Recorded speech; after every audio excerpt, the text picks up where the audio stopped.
our class I am discussing about maternal health and mental health के बारे में मैं आपको सेक्शन 3 लेकर आ रहा हूँ। उसी में इसके ऑलरेडी मैं 2 सेक्शन ले चुका हूँ किसके मैटरनल हेल्थ के बारे में, और इसके लिए हम आज वापस से आपके सामने आए हैं। I hope thing is back, thanks बच्चे। तो अब आपके सामने मैं कनेक्ट होऊंगा और मैं आज आपका टॉपिक बता देता हूँ what I am going to teach. आज मैं आपको लेबर के बारे में पढ़ाऊंगा। लेबर के बारे में हम डिटेल में पढ़ेंगे चीज के बारे में, जितना लेबर में सीएचओ का जरूरी है उतना मैं आपको जरूर बताऊंगा। ठीक है बच्चे, नॉट सेट के लिए इंपॉर्टेंट है, सीएचओ के लिए इंपॉर्टेंट है। जहां से एमसीक्यू बनते हैं वहां थोड़ा ज्यादा फोकस करेंगे, जहां सीएचओ नहीं बनते हैं और जहां एमसीक्यू नहीं बनते हैं वहां एमसीक्यू से हम ज्यादा डिटेल में नहीं जाएंगे, पर जहां से एमसीक्यू बनते हैं वहां से हम पक्का डिटेल में जाएंगे और एक ही चीजों के बारे में पढ़ेंगे। ठीक है बच्चे, बहुत बढ़िया। हाँ बच्चे, सबको मेरी तरफ से गुड इवनिंग है। बच्चे फटाफट कनेक्ट हो जाएं, आपकी क्लास का इंतजार करता हूँ। बहुत बच्चे बच्चे थैंक्स, ऐसे ही बस लगे रहो, पढ़ते रहो। टेस्ट सीरीज का क्या हुआ, क्या हुआ कुमार सिंह, टेस्ट सीरीज का क्या होता है बताया था ना, टेस्ट सीरीज कब से है। ठीक है बच्चे, चलो। बेस्ट एजुकेशन प्लेटफॉर्म, थैंक्स बच्चे। जिसकी आवाज़ नहीं आ रही है भाई को डीजे से कनेक्ट कर लो। आज का जब करेंगे। ठीक है बच्चे, चलो स्टार्ट करते हैं आज की क्लास। और बिना टाइम वेस्ट करें मैं आज की क्लास स्टार्ट करने जा रहा हूँ। तो मेरी क्लास आज के बारे में जो है वो है बच्चे इंट्रानेटल केयर के बारे में। किसके बारे में पढ़ा रहा हूँ बेटा, इंट्रानेटल केयर के बारे में। अब आपको मैंने ये जो कमेंट्स हैं ये मैंने स्लो मोड हटा दिया। एक रीजन याद रखना, स्लो मोड हटाने का पर्पस यही था कि आपको जो परेशानी हो रही थी वो दोबारा नहीं हो, पर अगर वापस से आपने फालतू कमेंट किए तो मैं उसको तो ब्लॉक कर ही दूंगा। आप सिर्फ पढ़ाई पे ध्यान दो बच्चे। आप जिस काम के लिए आए वो काम तो खुद के लिए नहीं तो पेरेंट्स के लिए सोचो। उनको ध्यान रख के पढ़ाई करो, बहुत ज्यादा मेहनत लगती है क्लास के लिए और आपको घर बैठे मिल रही है, तो थोड़ा इसका थोड़ा वैल्यू समझिए। पढ़ाई वाले क्वेश्चन करिए, इररिलेवेंट क्वेश्चन मत करिए, और पढ़ाई में भी वो जो टॉपिक चल रहा है जिससे कि मैं आपके कमेंट को पढ़ पाके तुरंत रिस्पॉन्स कर पाऊं, ऐसा मुझे लगता है। ठीक है बच्चों, तो टाइम वेस्ट नहीं करेंगे और आज की क्लास शुरू कर रहे हैं किसके बारे में, इंट्रानेटल केयर के बारे में। और इंट्रानेटल केयर में आज मैं आपको क्या पढ़ाने जा रहा हूं, क्योंकि इंट्रानेटल मतलब क्या होता है, लेबर। तो बेटा अच्छा, Dalchand Chaudhary, Ram Ram sir, you are the best, thanks बच्चे। Okay Sumit, Deepak, thank you बच्चे। बस पढ़ाई करें बेटा, चलो तो अच्छे पढ़ाई करते हैं बच्चे। अब हम ओबीजी पढ़ेंगे एक एक चीज को डिटेल में। तो मैं सबसे पहले लेबर के बारे में बात करता हूँ, लेबर होता क्या है। ठीक है बच्चे, तो लेबर एक प्रोसेस होता है जिसके द्वारा या तो फीटस की, प्लेसेंटा की और मेम्ब्रेन की डिलीवरी हो जाती है। कहां से, बर्थ कैनाल से। तो बहुत सिंपल डेफिनेशन है, मैंने कोई बहुत ज्यादा इसमें जोड़ तोड़ के डेफिनेशन नहीं बनाई है। ये प्रोसेस है जिसके द्वारा सबका, फीटस का, प्लेसेंटा का और मेम्ब्रेन का, तीनों का एक्सपल्सन हो जाता है through the birth canal. This process is known as labour. तो एक बार मैं लिख देता हूं, ये कौन सा प्रोसेस है, ये एक वो प्रोसेस है बाय विच, जिसके द्वारा किस किसका बेटा, आंसर है फीटस का, अच्छा फिर किसका, प्लेसेंटा का, अच्छा और मेम्ब्रेन का एक्सपल्सन हो जाता है। क्या हो जाता है बेटा, एक्सपल्सन। कहां से, from birth canal, from birth canal. तो बेटा ये जो डेफिनेशन है, ये डेफिनेशन किसकी है, लेबर की। कि लेबर एक वो प्रोसेस है जिसमें किस किसका, फीटस का, प्लेसेंटा का और मेम्ब्रेन का एक्सपल्सन हो जाता है। आई होप आपको ये पॉइंट समझ में आ रहा होगा कि लेबर क्या होती है। क्लियर है। अब बात करते हैं कि सर नॉर्मल लेबर क्या होती है। नॉर्मल लेबर किसे कहते हैं, तो वो तो मैंने बेटा किसके बारे में बताया था, लेबर के बारे में। अब मैं बता रहा हूं नॉर्मल लेबर किस कंडीशन में कही जाएगी। तो नॉर्मल लेबर कहने के कुछ कैरेक्टरिस्टिक हैं जो आपको ध्यान में रखने हैं, यानी आप उसी को नॉर्मल लेबर कहोगे जो मैं यहां पे लिख रहा हूं, यानी वो जो इन शर्तों को पूरी कर रहे हैं। आई होप आपको समझ में आ रहा होगा बेटा। कौन कौन सी शर्तें, सबसे पहले जो लेबर है वो कब स्टार्ट होनी चाहिए, तो labour start between 37 and 42 weeks. 37 से लेके 42 वीक के बीच में जो लेबर स्टार्ट होती है वो लेबर कहलाती है नॉर्मल। पहली बात, ठीक है बच्चे, यानी कि इसके इतने वीक के बीच में लेबर होना जरूरी है, नहीं तो पहले प्रीटर्म और बाद में पोस्ट मैच्योरिटी कहलाती है, वो नॉर्मल लेबर में कंसीडर नहीं होती। ठीक है बच्चे, अब क्या है इसका जो ऑनसेट है, अगर मैं बात करूं कि अगर जो लेबर है इसका ऑनसेट कैसे होगा। एक तो होता है मुझे लेबर इंड्यूस करनी पड़ती है, इसे इंड्यूस लेबर कहते हैं, इंडक्शन ऑफ लेबर कहते हैं। एक लेबर होती है अपने आप हो जाती है, तो इसका ऑनसेट अपने आप होना चाहिए, मुझे इंड्यूस करने की जरूरत नहीं पड़नी चाहिए। तो बेटा इसे क्या कहते हैं, स्पॉन्टेनियस ऑनसेट, यानी स्पॉन्टेनियस होना चाहिए बेटा क्या, ऑनसेट, यानी अपने आप स्टार्ट हो जाए कौन, लेबर। तो स्पॉन्टेनियस ऑनसेट होगा, वही कैसे कहलाएगी, नॉर्मल लेबर। क्लियर है। और नॉर्मल लेबर में जो फीटस होता है, नॉर्मल लेबर के अंदर जो फीटस होता है उसका बटेक्स प्रेजेंटेशन होना चाहिए, वो नॉर्मल लेबर में कंसीडर होगा। ठीक है बच्चे, वो लेबर जो 18 घंटे से पहले खत्म हो जाए, यानी ज्यादा लंबी न चले, उस प्रकार की लेबर को बेटा क्या कहते हैं, नॉर्मल लेबर। जो 18 घंटे से ज्यादा चल जाए वो नॉर्मल लेबर नहीं होती है, और जिसके अंदर कॉम्प्लिकेशन ना हो, मां और बच्चे के लिए कॉम्प्लिकेशन ना हो, यानी नो कॉम्प्लिकेशन। तो हम ये कह देते हैं कि सब कुछ नॉर्मली चला गया। ठीक है बच्चे, तो कॉम्प्लिकेशन किसी के लिए नहीं होनी चाहिए, मां के लिए भी नहीं होनी चाहिए, फीटस के लिए भी नहीं होनी चाहिए। ये सारी कंडीशन बेटा कौन पूरी करता है, नॉर्मल लेबर पूरी करती है। आई होप आपको समझ में आ गया कि नॉर्मल लेबर किस कंडीशन में कही जाएगी। लेबर नॉर्मल का मतलब ये नहीं कि बच्चा नीचे से आ रहा है वो नॉर्मल लेबर हो गई, फिर वो लेबर हो गई। नॉर्मल लेबर का मतलब है किन किन चीजों को पूरा करे। आई होप आपको समझ आया बच्चे।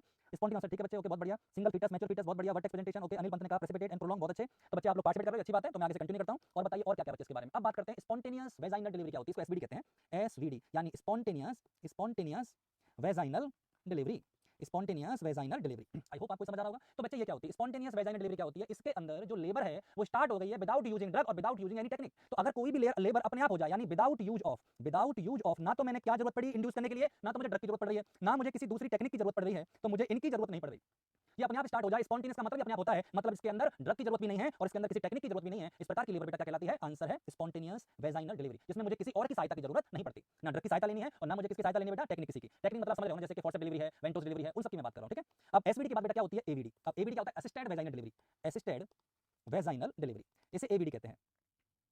असिस्टेड वेजाइनल डिलीवरी क्या होती है बच्चे, असिस्टेड वेजाइनल डिलीवरी होती है जहां पर आपको लेबर में ड्रग और टेक्निक का यूज करना पड़ता है, जिसका मतलब आपको इसमें यूज करना पड़ेगा, यूज ऑफ किसका, ड्रग का भी यूज करना पड़ेगा और टेक्निक का भी यूज करना पड़ेगा, हाँ या ना। अगर आपको इन दोनों का यूज करना पड़ेगा, टेक्निक में मैं फोर्सेप्स डिलीवरी भी काम में ले सकता हूं, और बेटा sir free live test connect करवाओ। आशीष शर्मा, मैंने डेट दे दी है बच्चे, आपने क्लास देख लिया करो भाई, इसको भी बता दो मैंने कौन सी डेट दी है। पहला टेस्ट 14 तारीख को है, यूट्यूब चैनल पे जाके मेरा पोस्टर पड़ा है वो देख लेना। ठीक है बच्चे, आधी चीजें मत पूछा करो, पहले देख लिया करो, मैं अनाउंस कर चुका हूं। पाएगा गुरुजी, थैंक्स बच्चे।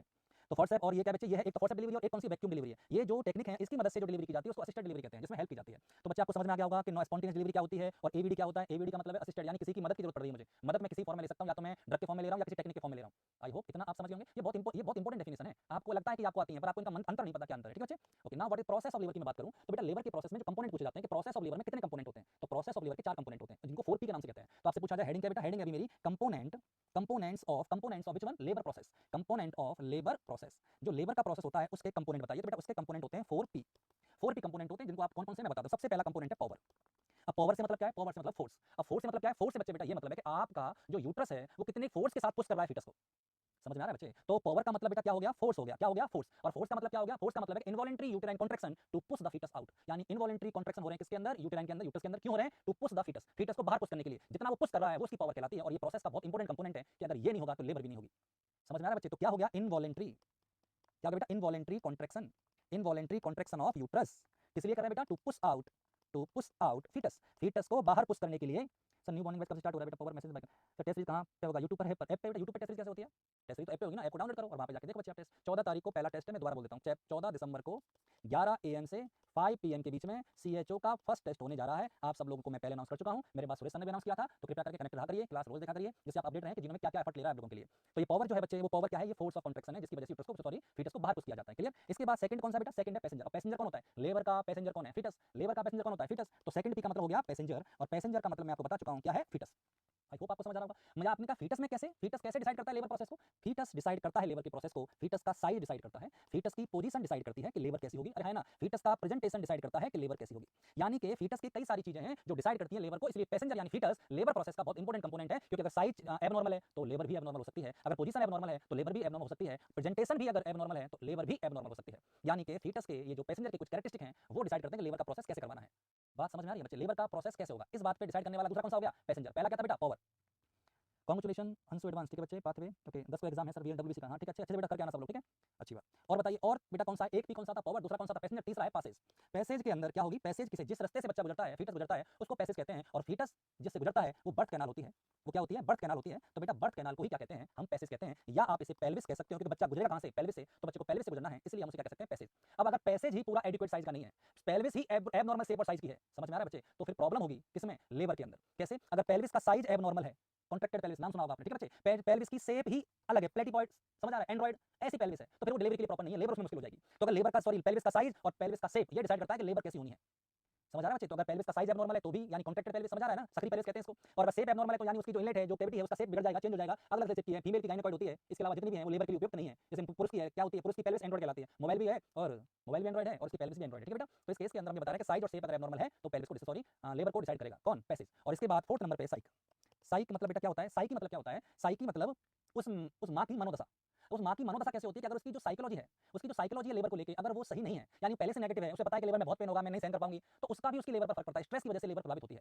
समझ आ रहा है? तो ये जो मैटरनल साइकोलॉजिकल रेस्पॉन्स है, मैटरनल साइकोलॉजिकल, बेटा गुरु सबको प्रणाम मेरी तरफ से। गायनेकोड एंड्रो एंथ्रोपॉइड बहुत बढ़िया, मेल एंड्रॉइड बहुत बढ़िया, सरोज मदर प्लेसेंटा का और एंड नहीं होगा क्या? 5P नहीं बेटा, प्लेसेंटा नहीं है, ठीक है, 4P इसके अंदर, ठीक है। तो चलो, मैटरनल जो साइकोलॉजिकल एस्पेक्ट है, जो रेस्पॉन्स है, वो क्या डिसाइड करता है लेबर के प्रोसेस को? तो जो मादा है उसकी मनोदशा क्या है लेबर को लेके, उसकी सोच क्या है लेबर को लेके, वो कितना डरी हुई है, इस बात पे भी लेबर को निर्भर करना होता है। तो बेटा कितने हो गए? 4P हो गए। 4P वो क्वेश्चन कैसा बनेगा? Which is not a component, which is not a component of labour process. वो 3P दे देगा और एक P कुछ और कह देगा, एक P की जगह प्लेसेंटा कर देगा, जैसे बच्चे ने बताया, और कहेगा कौन सा कंपोनेंट नहीं है। तो आपको पता होना चाहिए कंपोनेंट कौन कौन से हैं।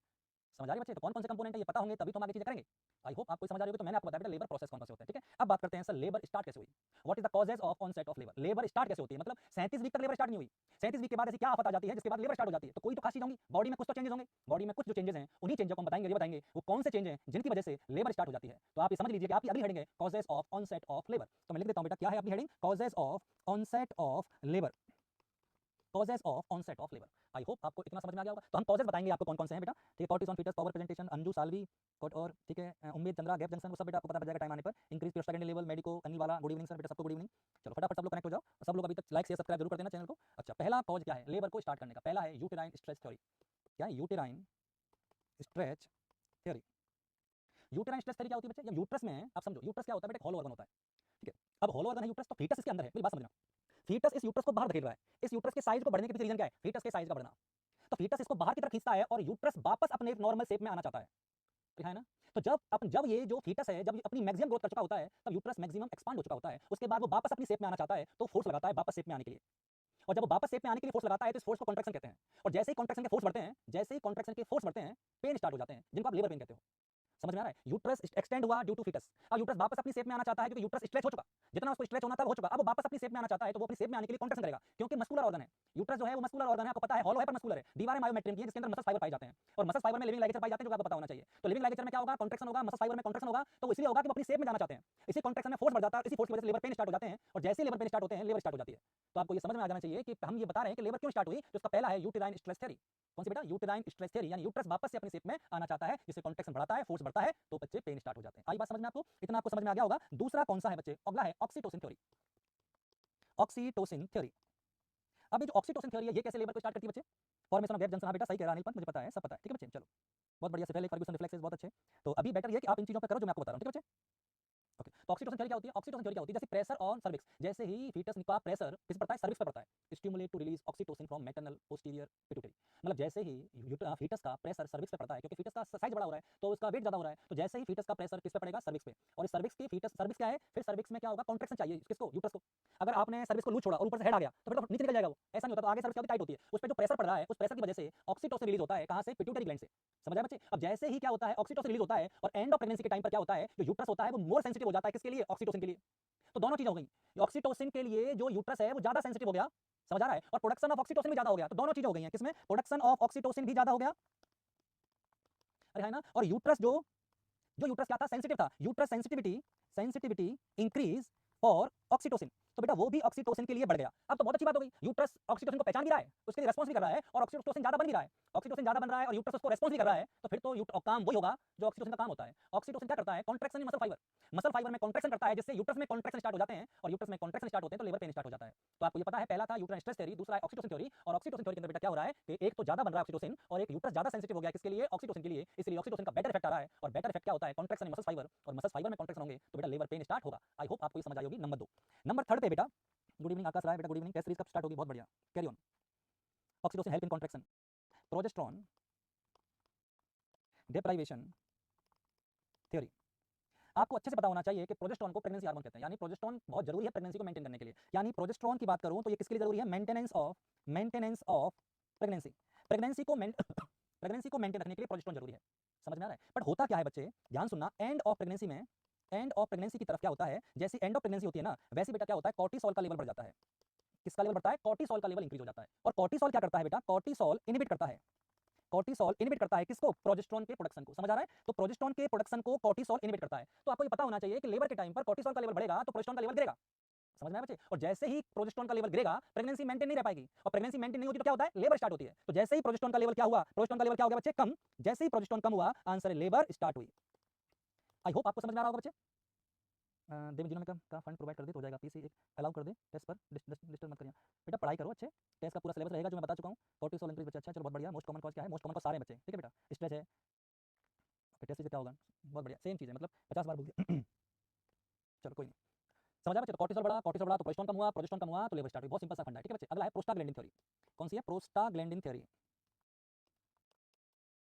प्रोस्टाग्लैंडिन थ्योरी क्या होती है बेटा, जब प्रेगनेंसी होती है ना, जब प्रेगनेंसी लेट होती है, जब यानी एंड ऑफ प्रेगनेंसी चल रही होती है, तो foetal membrane and uterine decidua क्या करते हैं, इनसे प्रोस्टाग्लैंडिन का लेवल बढ़ जाता है। ध्यान सुनना, at the end of pregnancy, यानी जब लेट प्रेगनेंसी होती है उस समय यूटेराइन डेसिडुआ से, जो कि क्या है डेसिडुआ, प्रेग्नेंट वीमेन की एंडोमेट्रियम ही डेसिडुआ कहलाती है, और फीटस मेम्ब्रेन से प्रोस्टाग्लैंडिन का प्रोडक्शन बढ़ जाता है। तो एक बात ध्यान रखना कि इन लेट प्रेगनेंसी, जब प्रेगनेंसी अंतिम अवस्था की तरफ होती है तो फिर क्या होता है, किस किस से, फीटल मेम्ब्रेन और डेसिडुआ ये ज्यादा बनाते हैं क्या, इंक्रीज प्रोडक्शन ऑफ प्रोस्टाग्लैंडिन, इनसे प्रोस्टाग्लैंडिन ज्यादा बनता है, इनसे प्रोस्टाग्लैंडिन ज्यादा बनता है, ठीक है बच्चे। अब प्रोस्टाग्लैंडिन ज्यादा बनेगा तो इससे क्या होगा, प्रोस्टाग्लैंडिन ज्यादा बनेगा तो फिर बच्चे प्रोजेस्टेरॉन गिरेगा, ये उल्टा है। देखो एक बात बता दूं आपको, प्रोजेस्टेरॉन की किसी से बनती नहीं है, प्रोजेस्टेरॉन है ना अलग ही टाइप का हार्मोन है, जब ये बढ़ता है तो सब कम होते हैं, जब सब बढ़ते हैं तो ये कम होता है। तो जैसे ही प्रोस्टाग्लैंडिन बढ़ा, इससे क्या हो गया बच्चे, डिक्रीज प्रोजेस्टेरॉन, इससे प्रोजेस्टेरॉन क्या हो जाएगा, डिक्रीज हो जाएगा, और जैसे ही प्रोजेस्टेरॉन डिक्रीज हुआ, लेबर स्टार्ट लेबर, लेबर क्या हो जाएगी बेटा, स्टार्ट हो जाएगी। बात समझ में आ रही है। तो बहुत सिंपल सा फंडा है कि प्रोस्टाग्लैंडिन कौन बना रहा है, एक तो डेसिडुआ बना रहा है और एक बेटा क्या बनाएगा, फीटल मेम्ब्रेन बनाएगी, इनसे इंक्रीज हो जाएगा प्रोडक्शन किसका, प्रोस्टाग्लैंडिन का। प्रोस्टाग्लैंडिन बढ़ेगा तो फिर प्रोजेस्टेरॉन कम होगा, और जैसे ही प्रोजेस्टेरॉन कम हुआ, लेबर स्टार्ट हो जाएगी। समझ आ रहा है बच्चे। ओके बेटा पढ़ ले अभी तू, ठीक है। हाँ स्टोन बढ़ेगा, नहीं कमी नहीं होगी, ठीक है बच्चे। चलो स्टोन बढ़ता है। अच्छा ये सब क्या थे, ये सब थे कॉजेज ऑफ, ये सब क्या थे कॉजेज। एक और है कॉज, 5वें नंबर पे और मान लेते हैं, इसमें कॉज और है ageing of placenta, ageing of placenta. देखो बच्चे, प्लेसेंटा सेल से बना जीवित स्ट्रक्चर है, कोई प्लेसेंटा प्लास्टिक का तो है नहीं कि बाहर से डलवा लो दूसरा, ये जो है वो प्रॉपर सेल का बना होता है, और दुनिया में जितनी भी सेल है ना बूढ़ी होती है, यानी अगर जीवित सेल है तो उसमें बुढ़ापे का असर आएगा जरूर, चाहे 100 साल बाद है चाहे 500 साल बाद है। तो मैं 60 साल बाद आता है, कचुए में 250 साल बाद आता है, पर हर सेल जो जीवित है बूढ़ी जरूर होगी, तो प्लेसेंटा बूढ़ा होगा, प्लेसेंटा बूढ़ा होगा तो एफिशिएंसी कम होगी, अब एफिशिएंसी कम होगी तो बेटा ब्लड सप्लाई प्रॉपर नहीं होगी, और इसी मैकेनिज्म को फॉलो करके लेबर पेन स्टार्ट हो जाते हैं। तो बुढ़ापे में जब प्लेसेंटा काम करना बंद कर देता है तो लेबर पेन स्टार्ट हो जाते हैं, याद रखिएगा। तो एजिंग ऑफ प्लेसेंटा यानी जब सारी दुनिया बूढ़ी हो रही है तो प्लेसेंटा भी बूढ़ा होगा, और बूढ़ी चीजों की एफिशिएंसी कम होती है, तो आपको बताइए अच्छे से। समझ समझ में आ रहा है? वैसे नहीं भी होती है कई कामों में, कहते हैं ना बुजुर्गों का एक्सपीरियंस बहुत जरूरी है, पर एफिशिएंसी कम हो जाती है, ये बात तो सच मानना पड़ेगा आपको। एज का फर्क पड़ता है सेल के ऊपर, समझ रहे हैं बच्चे? तो ये सारी चीजें मैंने आपको बताई हैं, ये सारी चीजें कौन सी हैं? कॉजेस ऑफ लेबर, यानी लेबर स्टार्ट कैसे हुई उसके बारे में बात कर रहे हैं, ठीक है बच्चे? ओके, देन आफ्टर हम पढ़ेंगे बच्चे pre monitory sign of labour, यानी लेबर से पहले, लेबर से पहले से क्या क्या संकेत आते हैं कि लेबर होने वाली है। कुछ ऐसे साइन आते हैं क्या जो ये बताएंगे कि लेबर स्टार्ट होने वाली है? कहते हैं ना घंटी बजती है, अलार्म नाउजिया के बाद वोमिटिंग होती है, पता है ना? तो वैसे ही ऐसी कोई साइन बॉडी में आ रहे हैं क्या जिनको देखकर आप ये कहते हो कि हाँ अब लेबर स्टार्ट होने वाली है? अगर ऐसे साइन आप जानते हो तो इन साइन को कहते हैं pre monitory sign of labour. क्या कहते हैं बच्चा? Pre monitory sign of labour, pre monitory sign of labour कहते हैं। आई होप आपको ये समझ में आ गया बच्चे। Pre monitory sign of labour मैंने कहा ये क्या, ये कुछ ऐसे हैं जो कौन से, ये जो प्री मॉनिटरी साइन है ना बच्चे, 2 से 3 वीक पहले आते हैं। तो ये आते हैं 2 to 3 weeks before, 2 to 3 weeks before onset of labour, labour के स्टार्ट होने से 2 से 3 वीक पहले जो स्टेज होती है वो प्री मॉनिटरी स्टेज होती है, और उसके अंदर जो भी साइन पाए जाते हैं उसे प्री मॉनिटरी साइन कहते हैं। तो एक बात आपको समझ में आ गई कि कितने वीक पहले, 2 से 3 वीक पहले लेबर से जो बॉडी में चेंजेस आ रहे हैं, जो खुशहाली का मौसम लग रहा है आपको, बहुत बढ़िया सा लग रहा है, बेबी होने वाला है, इस प्रकार की फीलिंग, यानी जो भी आपके साइन आते हैं वो प्री मॉनिटरी कहलाते हैं। और प्री मॉनिटरी में पहला साइन आपको पढ़ा देता हूं, नाम है लाइटनिंग। क्या होता है बेटा? लाइटनिंग पहले भी मैं बता चुका हूं, फिर बता रहा हूं आपको। तो लाइटनिंग क्या होती है? LIGHTENING। तो लाइटनिंग क्या होती है? इसको वेलकम साइन कहते हैं बेटा। क्या कहते हैं? वेलकम साइन, बिल्कुल खुशखबरी वाला। तो लाइटनिंग, तो ये क्या होती है? लाइटनिंग क्या होती है कि जैसे 36 वीक के बाद कोई पूछे लाइटनिंग कब होती है तो आंसर है आफ्टर 36 वीक। पहला क्वेश्चन तो ये बनेगा, सर लाइटनिंग क्या होती है? मैंने कहा देख, जब लेबर प्रोग्रेस कर रही थी तो यूट्रस का साइज बढ़ रहा था, फंडस हाइट बढ़ रही थी, इस वजह से फंडस हाइट G4 स्टर्नम तक चली गई। पहले बता चुका हूं, रिवाइज करा रहा हूं। तो हाइट कहां तक चली गई बेटा? G4 स्टर्नम तक चली गई। G4 स्टर्नम तक गई है तो सांस लेने में तकलीफ आ रही है क्योंकि डायफ्राम ऊपर शिफ्ट हो गया। अब डायफ्राम ऊपर शिफ्ट हो गया, इसका मतलब है कि चेस्ट कैविटी का स्पेस कम हो गया। चेस्ट कैविटी का स्पेस कम हुआ तो लंग्स को एक्सपांड होने की जगह नहीं मिल रही है, तो ब्रीदिंग डिफिकल्टी आने लग रही है महिला में। तो जैसे 36 वीक के बाद होता है तो बेटा फंडस हाइट वापस से नीचे की तरफ जाता है, क्योंकि फीटस जो है वो नीचे की तरफ जा रहा है एंगेजमेंट होने के लिए। फीटस के एंगेजमेंट का समय हो गया तो फीटस हाथ बढ़ाकर एंगेजमेंट कराने जा रहा है कि ये लो हाथ पकड़ो और मेरी एंगेजमेंट कर दो। तो फीटस नीचे जाएगा, और फीटस कहां से निकलेगा? मुंह से तो आने से बाहर। तो फीटस नीचे जाएगा, तो जब फीटस नीचे खिसकेगा तो फंडस हाइट नीचे चली जाएगी। जैसे ही फंडस नीचे गई, डायफ्राम पर पड़ने वाला प्रेशर कम हुआ, महिला को चैन की सांस आई कि अब सही लग रहा है। अब ये जो चैन की सांस है इसी को कहते हैं लाइटनिंग। देखो मैं बुक की भाषा नहीं बता रहा हूं, मैं बहुत सिंपल बता रहा हूं कि जो महिला ने चैन की सांस ली 36 वीक के बाद कि अब थोड़ा सही लग रहा है, रिलीफ लग रहा है, सेंस ऑफ रिलीफ मिला है महिला को, क्योंकि जो उसका फीटस था वो नीचे की तरफ जाने लगा है एंगेजमेंट होने के लिए, इसलिए उसका साइज कम हुआ है, फंडल हाइट का, हाइट कम हुई है, इस वजह से डायफ्राम डिप्रेस नहीं हुआ, कंप्रेस नहीं हुआ, तो थोड़ा सा रिलैक्स हुआ, रिलैक्स होती महिला ने थोड़ा रिलैक्स फील किया, रिलीफ कहते हैं इसको। तो सेंस ऑफ रिलीफ जानते हैं आप, यानी कि लाइटनिंग में बता चुका हूं लाइटनिंग क्या होती है। आई होप आपको समझ में आए। जैसे ही लाइटनिंग हो जाए आप ये अंदाजा लगा लेना कि अब कभी भी लेबर हो सकती है, अगले वीक हो जाए, उसके 2 वीक के बाद हो जाए, कभी भी लेबर हो सकती है। लाइटनिंग होने के बाद लेबर कभी भी हो सकती है, क्योंकि ये प्री मॉनिटरी साइन है। अगर लाइटनिंग हो चुकी है तो लेबर होगी। आई होप समझ में आ रहा है ना बच्चे? गुड इवनिंग बेटा। हाँ सबको बेटा गुड इवनिंग, बहुत बढ़िया। ओके, फीटस एंगेजमेंट, बहुत अच्छे, ठीक है बच्चे। तो आपको लाइटनिंग याद रहेगी, ठीक है। लाइटनिंग के बाद और क्या क्या चेंजेस आएंगे बच्चे? सेकंड बताइए। फ्रीक्वेंसी ऑफ मैच्योरेशन बढ़ जाएगी, फ्रीक्वेंसी ऑफ मैच्योरेशन, यानी कि जो महिला है उसको वो बार बार टॉयलेट जाएगी। रीजन क्या है? जैसे ही देखो, एक तो फर्स्ट ट्राइमेस्टर में यूरिन बढ़ता है, सेकंड ट्राइमेस्टर में यूरिन की फ्रीक्वेंसी वापस से नॉर्मल हो जाती है, और जब एंड आता है प्रेगनेंसी का तब वापस से फ्रीक्वेंसी बढ़ जाती है, क्योंकि वापस से यूट्रस जो है वो नीचे की तरफ जा रहा है, फीटस नीचे की तरफ जा रहा है, तो ब्लैडर को दबा रहा है, ब्लैडर दबेगा तो फिर यूरिन बार बार आएगा, और यूरिन बार बार आएगा तो फ्रीक्वेंसी ऑफ मैच्योरेशन कहते हैं। तो बच्चे याद रखना ये इंक्रीज हो जाती है। क्यों इंक्रीज हो जाती है? क्योंकि आपको पता है कि एंड ऑफ प्रेगनेंसी के टाइम पे फीटस के डिसेंड होने से यूट्रस नीचे की तरफ जा रहा है, जिसकी वजह से ब्लैडर पर प्रेशर बढ़ रहा है, और जब किसी चीज को दबाया जाएगा तो बार बार पिचकेगी, और पिचकने के बाद यूरिन आएगा, और तो कुछ निकलने जरा वहां से, तो यूरिन निकलने वाला है, तो फिर क्या होगा? फ्रीक्वेंसी ऑफ मैच्योरेशन ज्यादा होती है, ठीक है बच्चे। और बताओ और क्या क्या साइन है जिससे ये लगेगा लेबर पेन, और सॉरी लेबर स्टार्ट होने वाली है? इस महिला को लो बैक पेन स्टार्ट हो जाएगा। अब आपको लगेगा सर लो बैक पेन तो मेरे भी हो रहा है, नहीं तुम्हें हो रहा है तो होने दो, तुम्हारा लेबर से कोई लेना देना नहीं है, तुम्हारा एवं ही हो रहा है। तुम कमर को आराम नहीं दे रहे हो बहुत दिनों से, ज्यादा काम में ले रहे हो कमर को, तो कमर को थोड़ा कम काम में लो तो तुम्हारा पेन कम हो जाएगा। तो ऐसे मत सोचना कि तुम्हें ये जो हो रहा है वो इस वजह से हो रहा है, नहीं, लेबर पेन में होता, सॉरी लेबर के एंड में होता है बैक पेन, पर किसी को भी हो सकता है। इसमें क्या होता है मैं ये जरूर बता देता हूँ। जैसे ही फीटस बड़ा हो रहा है, फीटस हैवी हो रहा है, तो फीटस क्या हो रहा है? हैवी। मैंने कहा हैवी ड्राइवर नहीं, हैवी हो रहा है, हैवी ड्राइवर नहीं हो रहा है। तो जैसे ही फीटस क्या हुआ? हैवी। मैंने कहा इससे क्या होगा? वो जाएगा ड्रॉप होकर जाएगा नीचे। अब वो नीचे जाएगा तो फिर वो क्या करेगा? यूटेराइन पर और पेल्विस लिगामेंट पर क्या डालेगा? प्रेशर डालेगा। तो यानी वो क्या करेगा? स्ट्रेच करेगा। क्या करेगा? स्ट्रेच करेगा। समझ में आ रहा है ना बच्चे? हिमांशु महावर फर्स्ट पेन, ठीक है बच्चे, ये सही कह रहे हो। वेट लंकापति रावण, बहुत बढ़िया, तो अभी तक है। तो स्ट्रेच करेगा। अब स्ट्रेच कैसे करेगा बच्चे? ये करेगा यूटेराइन लिगामेंट को स्ट्रेच करेगा, और पेल्विस लिगामेंट को भी क्या करेगा? स्ट्रेच करेगा। और जब यूट्रस के लिगामेंट और पेल्विस के लिगामेंट स्ट्रेच होंगे तो बेटा इससे क्या होगा? पेन, और वही पेन क्या कहलाएगा? Lower back pain. समझ आ रहा है बच्चे? तो आपको ये पता होना चाहिए कि लोअर बैक पेन होने का रीजन है फीटस का बड़ा होना, उसका नीचे जाना, ज्यादा वजन होना, और वजन का वजह से स्ट्रेच होना। किस किस का स्ट्रेच होना? यूटेराइन लिगामेंट का और पेल्विस लिगामेंट का क्या होना? गुड इवनिंग बेटा, सबको good evening. Sir screen problem कर रही है, क्या प्रॉब्लम कर रही है? स्क्रीन सही तो आ रही है? चरण स्पर्श बेटा, चरण स्पर्श सबको पढ़ते रहो, जीते रहो। तुझे नेक पेन हो रहा है, तेरा अलग रास्ता बेटा, शांतु।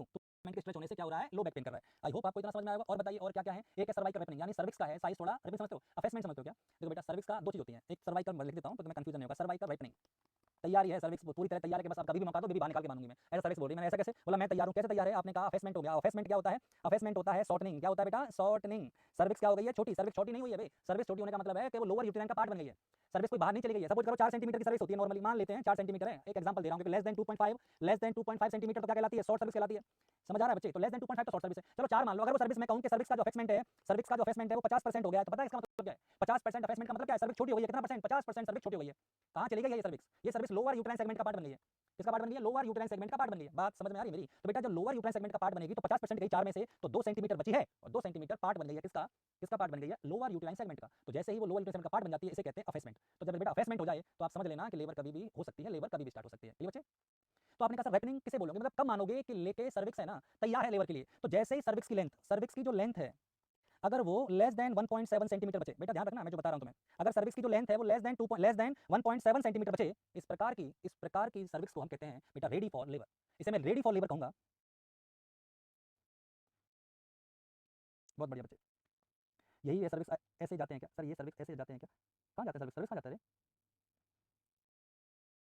ठीक है चलो। इन दैट कंडीशन आपने कहा ये क्या होगा बेटा, सर्वाइकल रैपनिंग के बारे में बता दी, ठीक है। और बताइए और क्या क्या होगा, इंक्रीज वेजाइनल सीक्रेशन, जैसे ही लेबर से पहले हम जो देखते हैं वो क्या होता है, वेजाइनल सीक्रेशन बढ़ जाते हैं। ऐसा नहीं है कि प्रेगनेंसी के टाइम पर वेजाइनल सीक्रेशन नहीं होते, होते हैं, आप समझिए मैं क्या कह रहा हूं, मैं कह रहा हूं इंक्रीज हो जाते हैं, वेजाइनल सीक्रेशन होना नहीं, मैं कह रहा हूं इंक्रीज होना, होते तो पूरी प्रेगनेंसी के टाइम पे ही है। समझ आ रहा है बच्चे, तो क्या होगा इसका मतलब मैं ये कह रहा हूं कि वेजाइना के सीक्रेशन बढ़ जाएंगे, और वेजाइना के जो सीक्रेशन है वो कैसे होंगे, म्यूकस जो है वेजाइना का वो स्लिपरी हो जाएगा, कैसा हो जाएगा, स्लिपरी, यानी थोड़ा चिपचिपा हो जाएगा, स्लिपरी, समझ आ रहा है, और विस्कस हो जाएगा।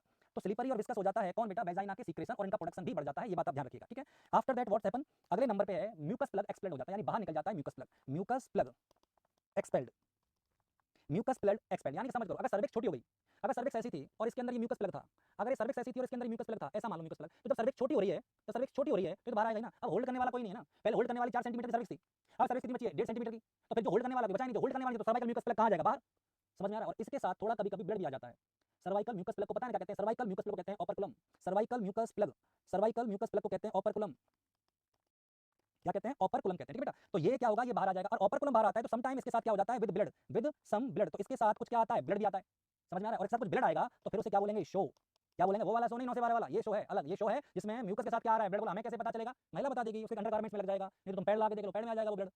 शो का महिला बता देती है कि जो सबसे सीक्वेंस आ रहे हैं, हल्का हल्का ब्लड आ रहा है, तो बता देना कि भाई मुबारक हो और आने वाली है लेबर कभी भी स्टार्ट हो सकती है, समझ आ रहा है, ठीक है। इसके बाद और क्या संकेत है, ब्रेक्सटन हिक्स कॉन्ट्रैक्शन, ठीक है बच्चे, अगला है ब्रेक्सटन हिक्स कॉन्ट्रैक्शन। अब जो ब्रेक्सटन हिक्स कॉन्ट्रैक्शन है बच्चे, इसके अंदर क्या होगा, देखो ऐसा नहीं है, सबसे पहली बात मैं बता दूं, ये इरेगुलर कॉन्ट्रैक्शन होते हैं, ये रेगुलर नहीं होते, इरेगुलर कॉन्ट्रैक्शन।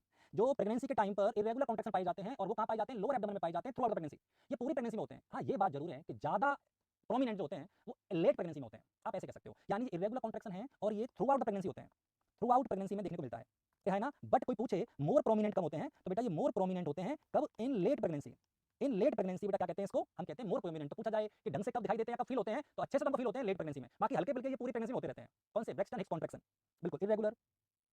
बार बार मिसकैरेज का कारण क्या है, 50 कारण है बेटा, टॉर्च इन्फेक्शन हो सकता है, मां के अंदर कोई डिफॉर्मिटी हो सकती है, मां के अंदर कोई कोएगुलोपैथी हो सकती है, मां के अंदर कोई एंटीबॉडी रिएक्शन हो सकती है, बहुत सा है बेटा। सुमित पढ़ाई कर ले, कोई धोखा नहीं, जैसा भी अच्छी बात है पढ़ाई करो, ठीक है बेटा मनीष, ठीक है बेटा पढ़ाई करो, आप सिर्फ यहाँ की बातें करो, ठीक है बच्चे, आई बात समझ में बच्चे, चलो।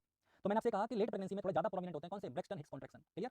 इसके बाद और क्या होता है, नेस्टिंग सिंड्रोम, इसके बारे में मैं आपको पहले बता चुका हूं एक बार ऑलरेडी। तो नेस्टिंग सिंड्रोम क्या होता है, 1 से 2 वीक पहले, जैसे लेबर 1 से 2 वीक लेबर होने वाली है उससे 1 वीक पहले एक एटमॉस्फेयर क्रिएट करती है महिला अपने बच्चे के लिए, और बहुत ही कंफर्टेबल एटमॉस्फेयर प्रोवाइड करती है, बच्चे के लिए कपड़े रेडी करती है, उसके सॉक्स रेडी करती है, उसके लिए घर को अरेंज करती है, उसका रूम अलग तैयार कर देती है कि मैं अपने बच्चे को यहाँ रखूंगी, उसका पालना ले आती है। तो सारी चीजें जो जो जो अरेंजमेंट कर रही है जो महिला है, वो जो पहले से घोंसला बना रही है, नेस्टिंग घोंसला कहते हैं, तो जो घोंसला बना रही है अपने होने वाले बच्चे के लिए, उसे कहते हैं नेस्टिंग सिंड्रोम। और ये 1 से 2 वीक पहले आ जाता है महिला में, जब वो डिलीवरी देने वाली होती है बच्चे की, समझ में आ रहा है। तो 1 से 2 वीक पहले बता चुका हूं, तो जो प्रिपरेशन कर रही है महिला अपने अपने खुशी से, अपने जो जॉय से, जो महिला प्रिपरेशन कर रही है आने वाले बच्चों के लिए, वो 1 से 2 वीक पहले आता है, किससे, लेबर से, है ना बच्चे। तो ये सारी चीजें आपको ढंग से समझ लेनी है जो मैंने बताई, ये सारे प्री मॉनिटरी साइन होते हैं। कौन से होते हैं, प्री मॉनिटरी साइन। अभी अभी माइंड में क्वेश्चन आया कि सर कॉन्ट्रैक्शन पूरी प्रेगनेंसी में हो रहे हैं, कॉन्ट्रैक्शन पूरी प्रेगनेंसी में हो रहे हैं, तो ये कैसे पता पड़ेगा कि कौन से ट्रू हैं और कौन से फॉल्स हैं। यानी अगर कॉन्ट्रैक्शन ट्रू है तो ट्रू लेबर पेन, और अगर कॉन्ट्रैक्शन फॉल्स हुए तो फॉल्स लेबर पेन। तो फॉल्स लेबर पेन और ट्रू लेबर पेन में फर्क क्या होता है उसके बारे में बात कर रहे हैं, बात समझ में आई। तो बेटा आप हेडिंग लिख लीजिए कॉपी के अंदर, difference between true labour pain, true and false labour pain, true and false labour pain के बीच में जो अंतर है, उस अंतर को हम आज डिस्कस करने जा रहे हैं। बात समझ में आ रही बच्चे, हाँ बेटा पागल बेटा जीता रहे मानसू, स्वेटर बनाना, कपड़े तैयार करना न्यू बेबी के लिए, बहुत बढ़िया बच्चे,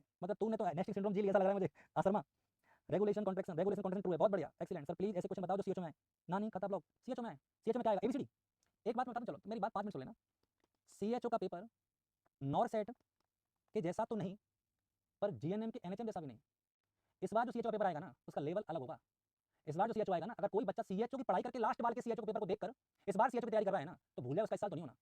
सीएचओ का जब पेपर आएगा ना तो बच्चे तुम्हें लगेगा कि एम्स नहीं है तो एम्स से कम भी नहीं है, समझ में आ, जैसे आरएमएल, जिपमेर, इनके जैसे लेवल के पेपर क्वेश्चन आने वाले हैं, आप देखिएगा।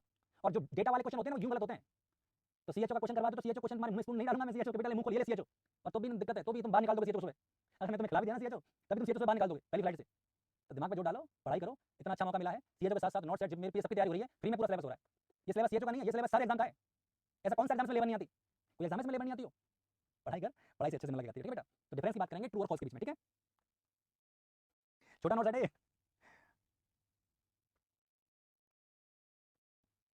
आइए जैसा तो नहीं आएगा, आइए जैसा तेरे को देंगे भी नहीं भाई, आज तेरे को कैसे देंगे आइए इसका, आइए इसका पेपर आइए के लिए होता है, कंपाउंड के लिए नहीं।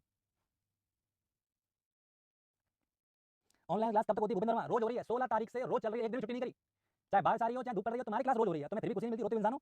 चलो पढ़ाई करो, समझ आया? तो एक तरफ लिख लीजिए ट्रू और एक तरफ लिख लीजिए फॉल्स। देखो मैं जो कहता हूँ ना होता है, ये जो पेपर हार्ड आएगा ये मैं कह रहा हूँ, इजी बिल्कुल नहीं आएगा, ठीक है? हार्ड आएगा, हार्ड मतलब तुमसे नहीं होगा, तो तुमसे कैसे होगा? पढ़ाई करो फिर तुमसे हो जाएगा, ठीक है? चलो एक लाइन खींचते हैं इधर से इधर, ठीक है बच्चे? चलो पहला, सर ट्रू लेबर पेन में क्या होता है? True labour pain start irregular होता है और बाद में रेगुलर बन जाता है। शुरुआत तो इसकी भी रेगुलर होती है पर ये बाद में क्या हो जाता है? रेगुलर। तो बिगिंस इसकी शुरुआत कैसी है?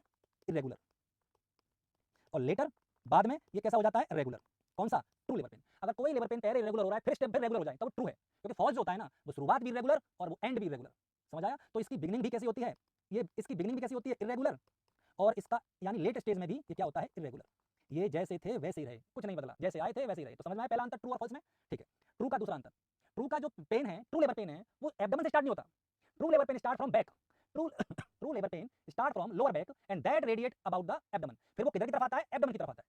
समझ आ रहा है बच्चे? तो ये स्टार्ट कहां से होता है? स्टार्ट फ्रॉम लोअर बैक, ये लोअर बैक से स्टार्ट होता है, देन रेडिएट टुवर्ड एब्डोमेन, और फिर ये किसकी तरफ जाता है? एब्डोमेन की तरफ जाता है।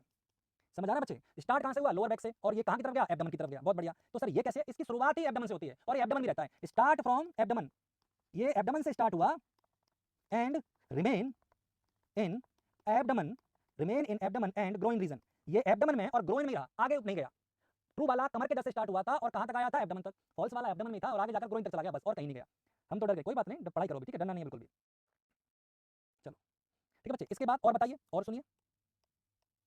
ट्रू लेबर पेन क्या होता है बच्चे? कंटिन्यूस होता है, ठीक है बच्चे? और ये चाहे वो रेस्ट करे या ना करे वो कंटिन्यू रहेगा। तो ये कंटिन्यू होता है, कंटिन्यू इन रेस्ट और एक्टिव।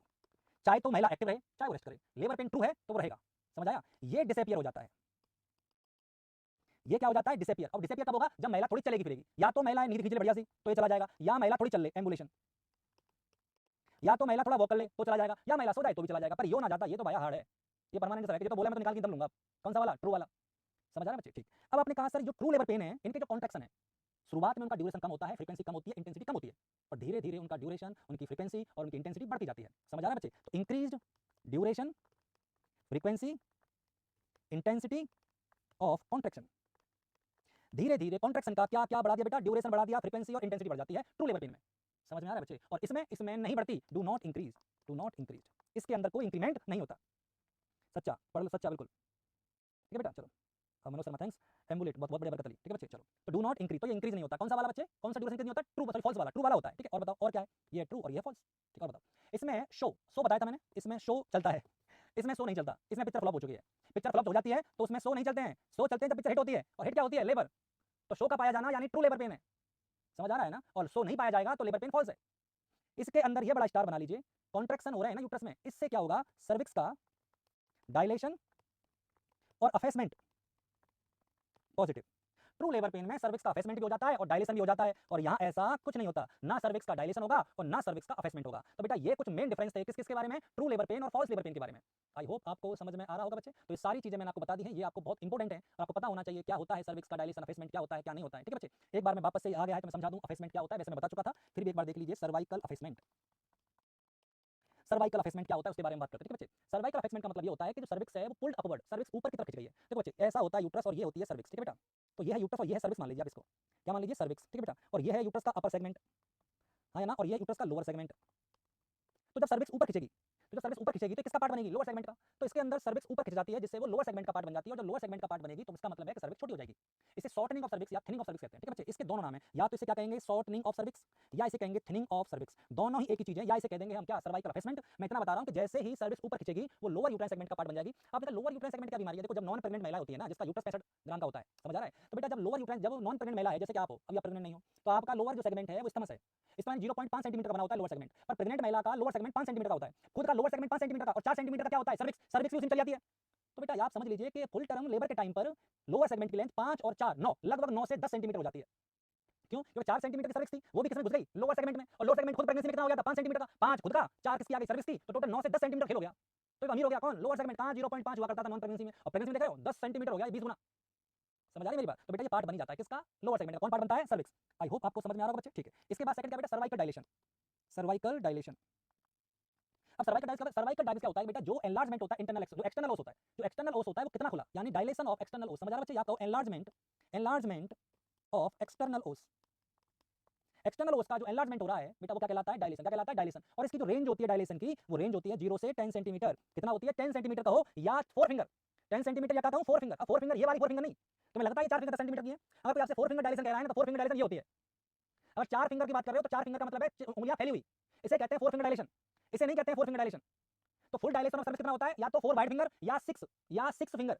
6 पास में 6 फिंगर हो, समझ आ रहा है ना, उसे कहते हैं फुल डायलेशन। और फैली हुई 4 फिंगर हो, उसे कहते हैं फुल डायलेशन। या 10 सेंटीमीटर हो, उसे कहते हैं फुल डायलेशन। तो ध्यान में रख लीजिए, कोई जरूरी नहीं है कि 4 चिपकी बोल रहा है वो, 4 फैली बोल रहा है वो। बात समझ में आ रही है ना बच्चे?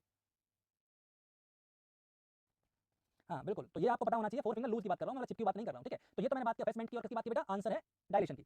अब एक बहुत इंपॉर्टेंट है जिससे मुझे लगता है कि ये बहुत आपको फायदा करेगा ओबीजी के पर्पस से और एग्जाम के पर्पस से। वो ये पूछेगा कॉन्ट्रैक्शन बताइए आप, कॉन्ट्रैक्शन क्या है और कैसे होते हैं, और इसमें क्या खास बात है। तो बेटा जो लेबर है उसके कॉन्ट्रैक्शन में आप ध्यान में रखिएगा कि शुरुआत में उनका जो ड्यूरेशन है वो कम होता है, और बाद में धीरे धीरे उनका ड्यूरेशन बढ़ जाता है, ठीक है बच्चे। ये बहुत इंपॉर्टेंट बात है। इनिशियली जो कॉन्ट्रैक्शन का ड्यूरेशन है वो कम होता है। इनिशियली ये ड्यूरेशन इसका कितना होगा, किसका, कॉन्ट्रैक्शन का, लेबर का बच्चे, आंसर है 25 टू 35 सेकंड्स। इनिशियली वो 25 से 35 सेकंड का होता है, जो धीरे धीरे gradually increase up to 70 to 90 seconds, जो धीरे धीरे बढ़कर कहां तक पहुंच जाता है बेटा, 70 से 90 सेकंड तक पहुंच जाता है धीरे धीरे। इसका मतलब है कि इसका ड्यूरेशन बढ़ता है। अरे हाँ ना, बिल्कुल बढ़ता है। क्या सर फोर्स भी बढ़ता है? बिल्कुल, फोर्स में इंक्रीमेंट होता है। फोर्स में क्या होता है, इंक्रीमेंट। और ये भी कैसा होता है, ग्रेजुअली, धीरे धीरे इसमें भी क्या होगा, इंक्रीमेंट होगा। सर थोड़ा नीचे लिखूं, दिखाई नहीं दे रहा, कहां लिखूं नीचे, जगह बताओ। तो फोर्स इंक्रीमेंट होगा, फोर्स का इंक्रीमेंट होगा, धीरे धीरे होगा, एक साथ नहीं होगा। इसमें एक वर्ड आता है एक्मे। क्या वर्ड आता है, एक्मे। एक्मे क्या होता है, पीक इंटेंसिटी ऑफ कॉन्ट्रैक्शन कहते हैं एक्मे। कोई पूछे आपसे कि एक्मे क्या है, तो peak intensity of contraction. Peak intensity of contraction क्या कहलाती है बच्चे, एक्मे कहलाती है। आई होप आपको समझ में आ रहा होगा बच्चे। तो पीक इंटेंसिटी ऑफ कॉन्ट्रैक्शन क्या कहलाती है, एक्मे। सुमित, हाँ पीजे का टेस्ट बेटा आज का तो पढ़ ले तुम नरूला, कि तुम चाहते मैं ब्लॉक करूं, ठीक है। तो एक में क्या होता है, पीक इंटेंसिटी ऑफ कॉन्ट्रैक्शन, ठीक है बच्चे। फिर उसके बाद धीमे धीमे डिक्रीमेंट भी होता है। तो ये सारी चीजें मैं किसके बारे में बता रहा था बेटा, कॉन्ट्रैक्शन के बारे में बता रहा था। तो वो याद रखना, शुरुआत में ड्यूरेशन कम, शुरुआत में फोर्स भी कम, धीरे धीरे ड्यूरेशन भी ज्यादा, और धीरे धीरे फोर्स भी ज्यादा। तो ये मैंने जितना ज्ञान था लेबर की शुरुआत से पहले वो मैंने आपको सारा दे दिया है। Now I am focusing on stage first. आइए शुरुआत करते हैं प्रथम स्टेज ऑफ लेबर। लेबर की पहली स्टेज कौन सी होती है, तो बेटा लेबर की जो पहली स्टेज है, समझ आ रहा है, इस स्टेज के अंदर क्या होता है, इसके अंदर होता है डायलेशन ऑफ सर्विक्स। तो कोई पूछे सर स्टार्ट कहां से होती है, तो बेटा स्टार्ट होती है onset of true labour pain. ये ट्रू लेबर पेन से स्टार्ट होती है। कौन सी स्टेज, स्टेज फर्स्ट। हाँ, टेस्ट पूरे सिलेबस का होगा, ठीक है। आप ये मान के चलो सीएचओ का एग्जाम होगा 14 तारीख को, जो एग्जाम है आप ये माना एज इट इज सीएचओ का लेवल रहेगा, और एज इट इज सीएचओ जैसा एग्जाम बनाएंगे। और मैं ही बनाऊंगा, मैंने बोला था। तो आप प्रेजेंट रहना, देना जरूर, पता चलेगा तैयारी कैसी है। कईयों को अपनी गलतफहमी एहसास हो जाएगा, जिन्हें लग रहा है ना सब कुछ आता है, एक बार एग्जाम देना, पता चल जाएगा कितना आता है, ठीक है। तो इसकी शुरुआत कैसे होती है बेटा, onset of true labour pain, ठीक है। और इसका एंड कैसे होगा, इसका एंड होगा फुली डायलेशन ऑफ सर्विक्स। और इसका एंड कैसे होगा, fully dilation of cervix. Cervix के पूरे डायलेशन होते हैं, इस सर्विक्स का एंड हो जाएगा। ऐसा है कि लेबर की 4 स्टेज होती हैं। लेबर की 4 स्टेज होती हैं, और ये वाली लॉन्गेस्ट है। ये सबसे लंबी स्टेज मानते हैं इसको। क्या मानते हैं बेटा, सबसे लंबी स्टेज मानते हैं। हाँ बेटा, फेज अलग है और स्टेज अलग है, बिल्कुल सही कहा। फेज में पढ़ाऊंगा, फिर स्टेज बताऊंगा, समझ लो बेटा। स्टेज फर्स्ट है, फेज अलग होते हैं, स्टेज के अंदर भी फेज होते हैं, उस समय बताऊंगा, आपसे पढ़ो बेटा, ठीक है बेटा। चलो, क्राउनिंग कौन सी स्टेज में होगा, नहीं पता क्राउनिंग कौन सी होता है बेटा, क्राउनिंग सेकंड स्टेज में होता है। ये मिशन आई कह रहे, ठीक है, सबसे लॉन्गेस्ट हो गया, मैंने कहा ठीक है। इसके अंदर ध्यान रखना, स्टेज फर्स्ट के अंदर 2 स्टेज होती हैं, लेटेंट और एक्टिव। स्टेज तो कितनी होती हैं, 2। और फेज कितने होते हैं, फेज होते हैं 3। स्टेज फर्स्ट में स्टेज कितनी है, 2, और फेज कितने हैं बच्चे, फेज है 3। आपने कहा कौन कौन से फेज हैं, सबसे पहले अर्ली फेज, फिर है active phase, early phase, active phase और ट्रांजिशनल फेज। ट्रांजिशनल फेज याद रहेगा, अर्ली फेज है, एक्टिव फेज है और ट्रांजिशनल फेज होते हैं किसके, स्टेज फर्स्ट के। तो सबसे पहले मैं फेज बता देता हूं कि फेज कौन कौन से हैं, 3 बताएं, कौन कौन से बताएं, अर्ली, एक्टिव और ट्रांजिशनल। तो पहला मैं पढ़ा रहा हूं अर्ली फेज। कौन सी स्टेज बता रहा हूं मैं, स्टेज फर्स्ट। स्टेज फर्स्ट में पढ़ा रहा हूं अर्ली फेज। अब अर्ली फेज क्या होता है, अर्ली फेज के अंदर सर्विक्स ओपन होना स्टार्ट हो जाती है, और उसकी थोड़ी चौड़ाई बढ़ जाती है, हाँ या ना। और इसका मतलब है ये कितना तक चौड़ा हो सकता है, आंसर है 3 सेंटीमीटर तक। कॉन्ट्रैक्शन माइल्ड है और शॉर्ट है, यानी 20 से 40 सेकंड की कॉन्ट्रैक्शन है। तो इसके बहुत इंपॉर्टेंट कैरेक्टरिस्टिक है जो मैं बोल रहा हूं, वो ध्यान सुनना। सर्विक्स इसमें डायलेट होता है, मैंने कहा ठीक है। कितना होगा, 3 सेंटीमीटर होगा, ठीक है। कॉन्ट्रैक्शन जो कॉन्ट्रैक्शन होंगे वो कैसे होंगे, माइल्ड होंगे, और वो कैसे होंगे, शॉर्ट होंगे। उनका ड्यूरेशन कितना होगा, 20 से 40 सेकंड होगा। ये सारी चीजें कौन सी फेज में होंगी, अर्ली फेज के अंदर। क्या क्या, एक तो उसकी लेंथ थोड़ी, सर्विस थोड़ी खुल जाएगी, पूरी नहीं खुलेगी, थोड़ा सा खुल जाएगी, कितनी, 3 सेंटीमीटर। कॉन्ट्रैक्शन हो रहे हैं पर स्ट्रॉन्ग नहीं हो रहे, माइल्ड हो रहे हैं। और जो कॉन्ट्रैक्शन का ड्यूरेशन है वो भी ज्यादा नहीं है, यानी 60 से 70 से 90 नहीं पहुंचा, अभी कितना हो रहा है, 20 से 40। समझ में आ रहा है बच्चे। तो ये सारी चीजें आपको ध्यान में रखनी है। 20 से 40 के मैंने आपको बता चुका हूं, ये स्टार्टिंग के क्या है, कॉन्ट्रैक्शन है, किसके हैं, स्टार्टिंग के, ठीक है बच्चे। इसके बाद आएगा एक्टिव फेज। कौन सा आएगा, एक्टिव फेज। और एक्टिव फेज के अंदर बेटा क्या होता है, एक्टिव फेज के अंदर देखिए कॉन्ट्रैक्शन जो है वो थोड़े और लंबे होने लगे, पहले शॉर्ट हो रहे थे अब वो बड़े हो गए, ठीक है बच्चे, और बार बार आ रहे हैं। सर्विक्स जो थी वो पहले 3 सेंटीमीटर खुली थी, अब वो 4 से 7 सेंटीमीटर खुल जाएगी। आप एक एक पॉइंट को याद रखिएगा, समझ आ रहा है बच्चे। तो क्या क्या हो रहा है, सर्विक्स का डायलेशन वहां कितना था पहले तो ये बताइए, वहां 3 था, तो यहाँ 4 से 7 सेंटीमीटर तो सर्विक्स का डायलेशन हुआ है। क्लियर बच्चे। अब बात करते हैं कॉन्ट्रैक्शन की। कॉन्ट्रैक्शन कैसे हो रहे हैं बच्चे, एक तो कॉन्ट्रैक्शन कैसे हो रहे हैं, मोर फ्रीक्वेंट, बार बार हो रहे हैं, किसमें, एक्टिव फेज में। एक वो क्या हो रहे हैं, लॉन्गर हो रहे हैं, पहले क्या थे, छोटे थे, अब कैसे हैं, बड़े हो रहे हैं। आपने कितने लॉन्गर हो गए, 40 से 60 सेकंड के हो रहे हैं वो, पहले 20 से 40 थे और कितने हो रहे हैं, 40 से 60 आ रहे हैं। तो अब ये जो कॉन्ट्रैक्शन है एवरी 3 to 5 मिनट्स, ये जो कॉन्ट्रैक्शन है हर 3 से 5 मिनट में आ रहा है, समझ में आ रहा है। और इसके अंदर सो पॉजिटिव हो सकता है और मेम्ब्रेन रप्चर हो जाती है, मेम्ब्रेन रप्चर हो जाती है। किस कौन से वाले फेज के अंदर, एक्टिव वाले फेज के अंदर। दोबारा बता देता हूं, ध्यान सुनना। सर्विक्स का डायलेशन 4 से 7 सेंटीमीटर हुआ, कॉन्ट्रैक्शन ज्यादा फ्रीक्वेंट होने लगे और लंबे चलने लगे। कितना लंबे चलने लगे, 40 से 60 सेकंड चलने लगे, और इसमें 100 प्रेजेंट दिखाने लगा और मेम्ब्रेन रप्चर हो गई, और ये हर 3 से 5 मिनट में कॉन्ट्रैक्शन आने लगे। ये कौन सा फेज हुआ, that is active phase. After active phase number 3 पे बेटा हम पढ़ रहे हैं कौन सा, ट्रांजिशनल फेज। कौन सा है, ट्रांजिशनल फेज। अब ये जो ट्रांजिशनल फेज है बच्चे, उससे क्या होगा, ट्रांजिशनल फेज के अंदर कॉन्ट्रैक्शन अपनी पीक पर पहुंच जाते हैं, यानी कॉन्ट्रैक्शन जो है वो अपने कहां पहुंच गए, पीक लेवल पर आ गए, उसका फोर्स ऑफ कॉन्ट्रैक्शन पीक हो गया। और ये मिल रहे हैं हर एवरी यानी 2 से 3 मिनट के अंदर, एवरी 2 to 3 मिनट, हर 2 से 3 मिनट में क्या आ रहे हैं, कॉन्ट्रैक्शन आ रहे हैं। और इन कॉन्ट्रैक्शन का जो ड्यूरेशन है वो मैक्सिमम हो जाता है, यानी कितना हो जाता है, 60 से 90 सेकंड इनका क्या हो जाता है, ड्यूरेशन। ऑफलाइन टेस्ट सीरीज नहीं मिलेगी Satish, only online. Offline test बेटा बाकी कोचिंग वाले कराते हैं भीड़ दिखाने के लिए, मेरे पास ऑलरेडी है, तो ऑफलाइन नहीं कराते हम लोग टेस्ट सीरीज। हम ऑफलाइन टेस्ट सीरीज हमारे बच्चों के लिए कराते हैं, यहाँ यूट्यूब पे मैं जो करा रहा हूँ वो मैं आप लोगों के लिए फ्री करा रहा हूँ ऑनलाइन, ठीक है बेटा। चलो, तो ये हर एवरी 2 से 3 मिनट है, ड्यूरेशन हो गया क्या बेटा, 60 से 90। और सर्विक्स का जो डायलेशन है, सर्विक्स का जो डायलेशन है वो हो जाता है 8 से 10 सेंटीमीटर। क्या होता है बेटा, 8 से 10 सेंटीमीटर। आई होप आपको समझ में आ रहा है। हाँ बेटा मल्टी में और प्रीमियम में अलग होता है, मैं मल्टी प्रीमियम नहीं, मैं टोटल फर्स्ट बता रहा हूँ, ठीक है, एवरेज, ठीक है बोलिएगा साहब, ये मुझे पता है दोनों में अलग होता है, बता देंगे वो भी कितना होता है, आए हो तो तुम्हें बता के भेजेंगे, दिल छोटा मत करो। न्यू गाइडलाइन में पार्टोग्राम कब यूज करते हैं सुनील जी, एक्टिव फेज से, लेटेंट फेज में पार्टोग्राम यूज नहीं करते।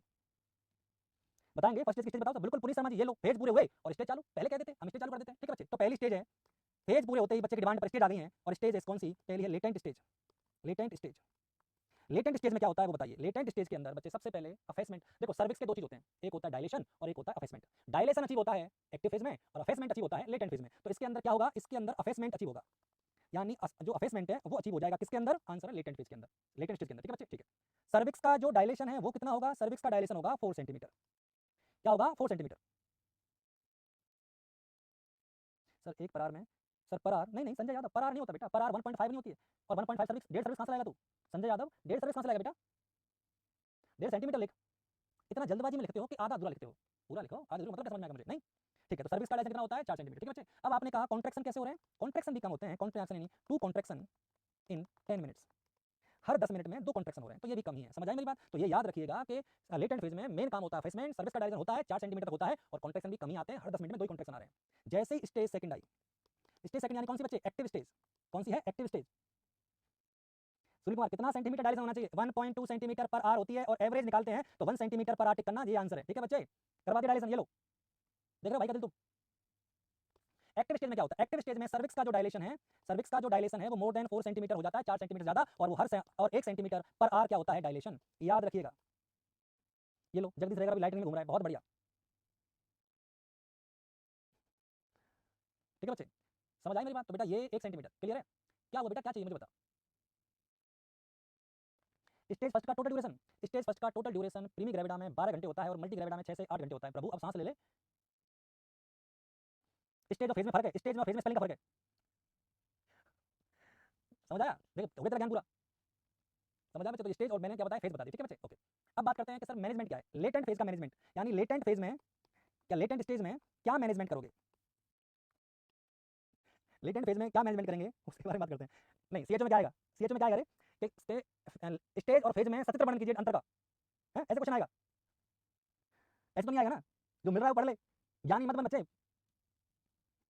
लेटेंट फेज में क्या क्या मैनेजमेंट करना चाहिए, नर्स को क्या क्या पता होना चाहिए वो मैं बता देता हूँ। सबसे पहले लेटेंट फेज में आप रिकॉर्ड कर लीजिए टाइम कब मेमोरी रप्चर हुई है, ठीक है बच्चे, कब रप्चर हुई है, क्या कलर है, वो सब आप क्या कर लीजिए, नोट डाउन कर लीजिए लेटेंट फेज के अंदर। तो record time of rupturing of membrane, membrane जो रप्चर हुई है उसका टाइम नोट कर लीजिए। Colour of amniotic fluid, amniotic fluid का दोनों है अशोक सेन, लेटेंट फेज भी और स्टेज भी है,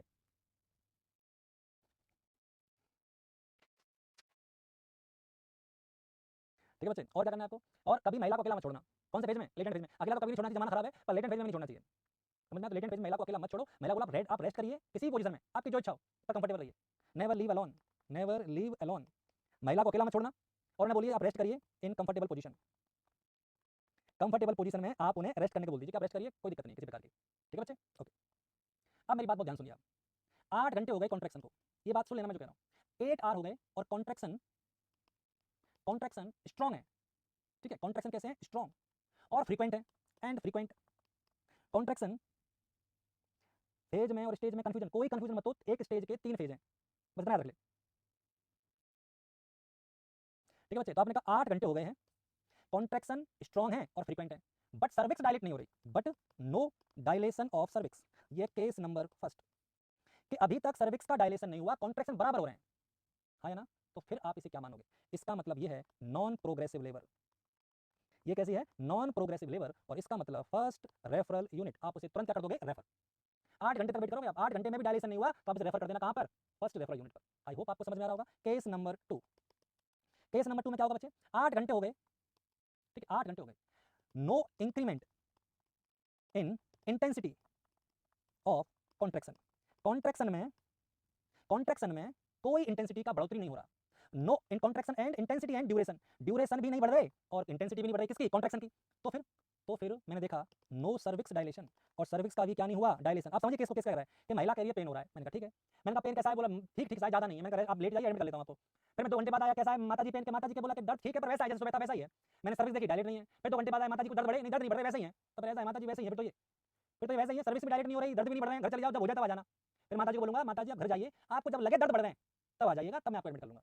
इसे घर भेज देना, इसको रेफर मत कर देना। ओ प्रभु, रेफर मत कर देना भाई, इसको रेफर उसे करते हैं जिसका डायलेशन सर्विस नहीं हो रहा पर कॉन्ट्रैक्शन बढ़ते जा रहे हैं, पेन बढ़ता जा रहा है, उसे करते हैं रेफर। इसका पेन में कुछ नहीं बढ़ा, ये तो जैसी आई थी वैसी है, और सर्विस का डायलेशन भी नहीं हुआ, तो इसको रेफर न करो, घर भेजो, घर रहो, रेस्ट करो, जब दर्द ज्यादा हो तब चले आना। समझ में आ रहा है बच्चे? अगला है management of active stage, active phase.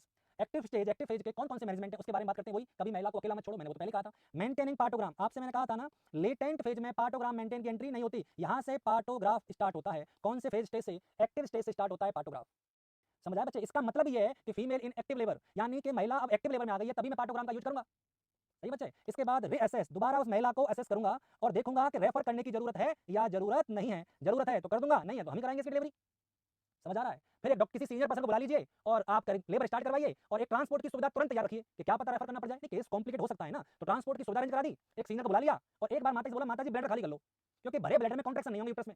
जब ब्लैडर भरता है ना तो यूट्रस के कॉन्ट्रैक्शन पूरे हो जाते हैं, तो हमने कहा माता जी एक बार आप है ना एम्प्टी कर लीजिए, किसको? ब्लैडर को। यूट्रस को एम्प्टी मत करा देना, अनंत हो जाएगा, क्योंकि आपको पता है कि फुल ब्लैडर से यूट्राइन कॉन्ट्रैक्शन पूरे होते हैं। बात समझ आ रही है बच्चे?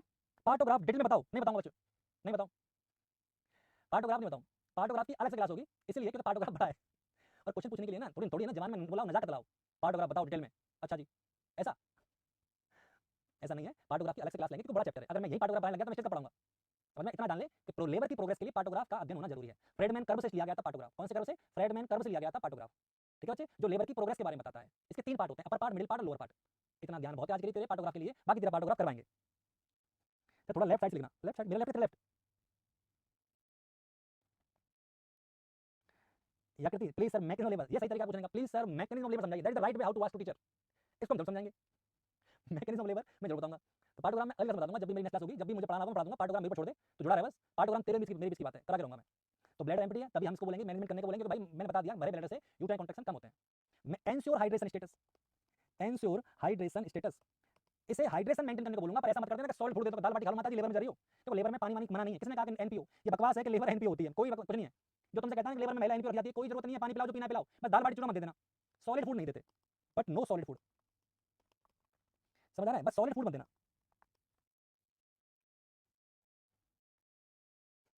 इतना अजीब मत लगा, पाले जी वाली फीलिंग आई मुझे। तो बस कोई सॉलिड फूड नहीं देते, ठीक है बच्चे? ओके। इसके बाद क्या करेंगे? माता जी को बोलेंगे माता थोड़ा घूमते रहिए। बोला अरे एक्टिव फेज में घूमना है, अरे घूम लीजिए, घूमने से बेटर है। आप मां को बोला थोड़ा वॉक कर लीजिए, दिक्कत हो रही हो तो, और ज्यादा है तो अपराइट पोजीशन में लेट जाइए। या तो आप उन्हें बोलिए वॉक कर लीजिए, कर सकती है अगर वो चाहती है और कर सकती है तो, नहीं तो अपराइट पोजीशन में रेस्ट कर लीजिए, जैसा आपको सही लगे। या तो वॉक कर लीजिए, कर पा रही है, नहीं तो फिर क्या करेंगे हम बच्चे? हम बोलेंगे अपराइट पोजीशन में आप रेस्ट कर लीजिए। आई होप आपको समझ में आ गया होगा बच्चे ये सारी चीजें, और अगर जरूरत पड़ रही है तो आप इसे रेफर कर दीजिए। इफ नो प्रोग्रेस, अगर प्रोग्रेस नहीं हो रही of labour, if no progress of labour then refer, फिर आप इसे क्या करेंगे? रेफर कर देंगे। बात समझ में आ रही है बच्चे? तो बेटा रेफर कब किया जाएगा इसको? कब रेफर करेंगे? रेफर करेंगे कि जब लेबर प्रोग्रेस नहीं कर रही है। आई होप आपको इतना समझ में आ रहा होगा। तो जब लेबर प्रोग्रेस नहीं कर रही है बच्चे, तो फिर मैं इसे क्या करूंगा? रेफर कर दूंगा। क्लियर? चलो आगे चलते हैं। आगे अब इसके बाद क्या करोगे आप? इसके बाद बेटा हम पहली स्टेज पूरी कर चुके हैं, अब हम पढ़ रहे हैं स्टेज नंबर सेकंड। ये बहुत इंपॉर्टेंट है, तुम्हारे कई क्वेश्चनों का आंसर मिल जाएगा इसमें। तो स्टेज सेकंड पे आ गया हूं मैं। कौन सी स्टेज है? सेकंड। देखा कितना लंबा सफर किया हमने पहली स्टेज में। अच्छा, तो शुरुआत कहां से होती है किसकी? स्टेज सेकंड की। शुरुआत होती है with full dilation of cervix. Full dilation of cervix. Cervix के फुल डायलेशन से इसकी शुरुआत होती है। अरे हाँ या ना बच्चे? और वो पूछेगा इसका एंड कहां होगा बच्चे? इसका एंड होगा expulsion of foetus. With expulsion of foetus, foetus के एक्सपल्सन से इसका एंड होता है। लेबर के अंदर कॉर्डिनल मूवमेंट पाए जाते हैं। क्या पाए जाते हैं? Cardinal movement. याद रखिएगा, cardinal movement present in second stage of labour. Second stage of labour में कॉर्डिनल मूवमेंट पाए जाते हैं। वही एंगेजमेंट, डिसेंट, अफेसमेंट, समझ में आ रहा है ना? वो जो सारे स्टेज जो आपको मैकेनिज्म ऑफ लेबर कहते हो, जिन्हें आप प्यार से क्या कहते हो? मैकेनिज्म ऑफ लेबर कहते हो। उसमें कई मूवमेंट होते हैं और उन मूवमेंट को कॉर्डिनल मूवमेंट कहते हैं। स्टेज फर्स्ट का ड्यूरेशन, स्टेज सेकंड का ड्यूरेशन कितना होता है बच्चे? आंसर है नली पैरा, जो पहली बार या प्रीमी पैरा में मान लीजिए, नली या प्रीमी है, उसमें होती है 1 घंटे, और जो मल्टी है बहुत टैलेंटेड है, मल्टी में होती है 30 मिनट। तो प्रीमी ग्रेविडा में इसका ड्यूरेशन 1 घंटा होता है और मल्टी ग्रेविडा या मल्टी पैरा में इसका ड्यूरेशन 30 मिनट होता है। कौन है ये? बहुत बढ़िया, अनिल पंत, एक्सीलेंट। तो that is the thing of the second stage की मैं आपसे बात कर रहा था। अब हम बात करेंगे step of mechanism of labour. यानी पहले मैं आपको क्या बता देता हूँ, स्टेप्स बता देता हूँ कि क्या क्या चीजें आपको पढ़नी है। Steps of mechanism of labour. तो बच्चे एक बात ध्यान से सुन लेना, इस मैकेनिज्म ऑफ लेबर को समझने से पहले कुछ इंपोर्टेंट टर्म्स को समझ लीजिए आप, नहीं तो कंफ्यूजन रहेगा। मैंने पहले भी आपसे कहा था, फिर बता देता हूँ। पहली टर्म है लाई। क्या लाई? लाई क्या होता है बच्चे? जो लाई है वो रिलेशनशिप है। क्या है? रिलेशनशिप है किस किस के बीच में? Long axis of foetus and long axis of uterus. इन दोनों के बीच में जो रिलेशन है, तो दैट इज रिलेशन बिटवीन, देखो मैकेनिज्म ऑफ लेबर से पहले टर्म समझ लीजिए आप। तो relation between long axis of foetus and long axis of uterus. Uterus के लॉन्ग एक्सिस और फीटस के लॉन्ग एक्सिस के बीच में जो संबंध है, उस संबंध को कहते हैं लाई। क्या कहते हैं? लाई। बात समझ में आई? सर फर्स्ट लाइन थोड़ा नीचे लिखो। ठीक है बेटा, तो तू ऐसे कह रहा है तो मैं कर दूंगा, कोई बात नहीं। चलो यहाँ लिखूँ, यहाँ से, ठीक है? ओके। लाई 3 होती हैं बच्चे। कौन कौन सी? लॉन्गिट्यूडिनल, ऑब्लिक और ट्रांसवर्स।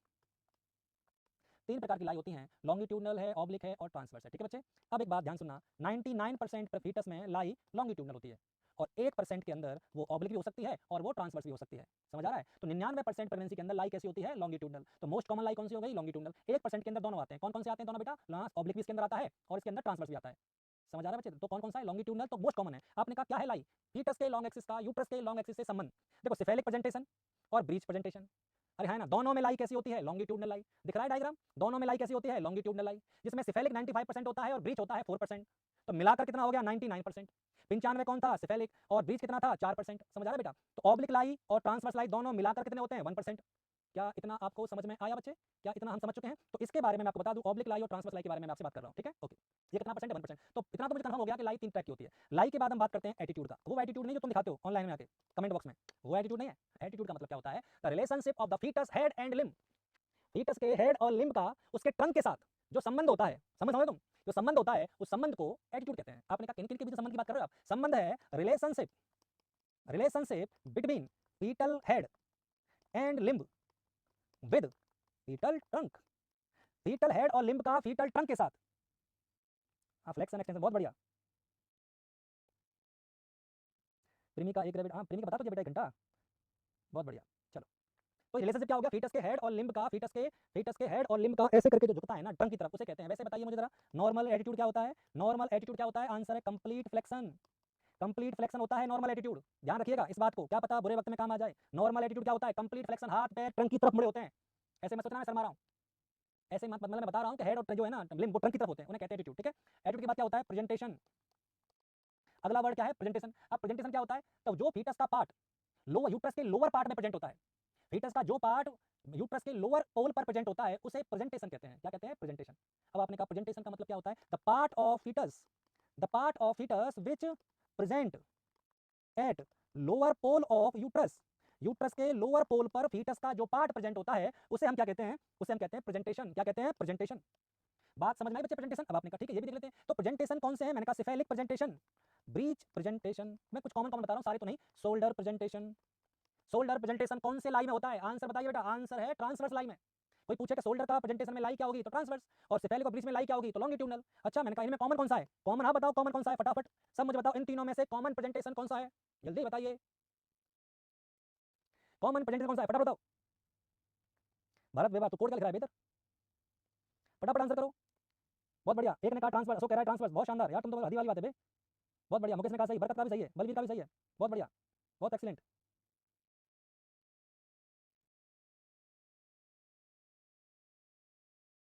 आंसर है 96.8% होता है सिफेलिक प्रेजेंटेशन। 96.8% बच्चे सिफेलिक प्रेजेंटेशन से पैदा होते हैं, याद रखिएगा इन बातों को। 96.8% बच्चे सिफेलिक प्रेजेंटेशन से पैदा होते हैं। अभी बोला, अभी बताओ सर, अभी आप 95% कह रहे थे सिफेलिक को, अभी आपने कहा था कि 95% होता है लाई में सिफेलिक। मैं हाँ तो लॉन्गिट्यूडनल लाई बताया था ना मैंने 99, तो उसमें आप कह रहे थे सिफेलिक 95 है। मैंने कहा तो अरे सिफेलिक 95 है और ब्रीच 4 है। कुछ ब्रीच को सिफेलिक कर देते हैं, कुछ ब्रीच को सिफेलिक कर देते हैं, कुछ ट्रांसवर्स को सिफेलिक कर देते हैं, कुछ ऑब्लिक को सिफेलिक कर देते हैं। समझ आया?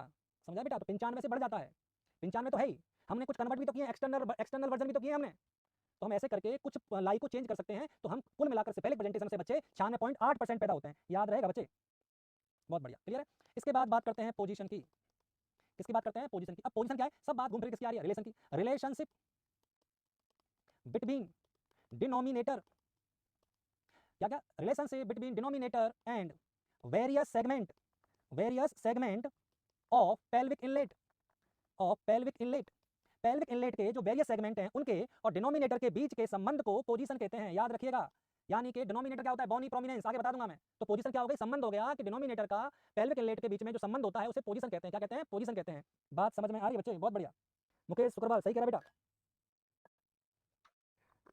अभी से पहले भी बेटा पढ़ा हुआ है तू।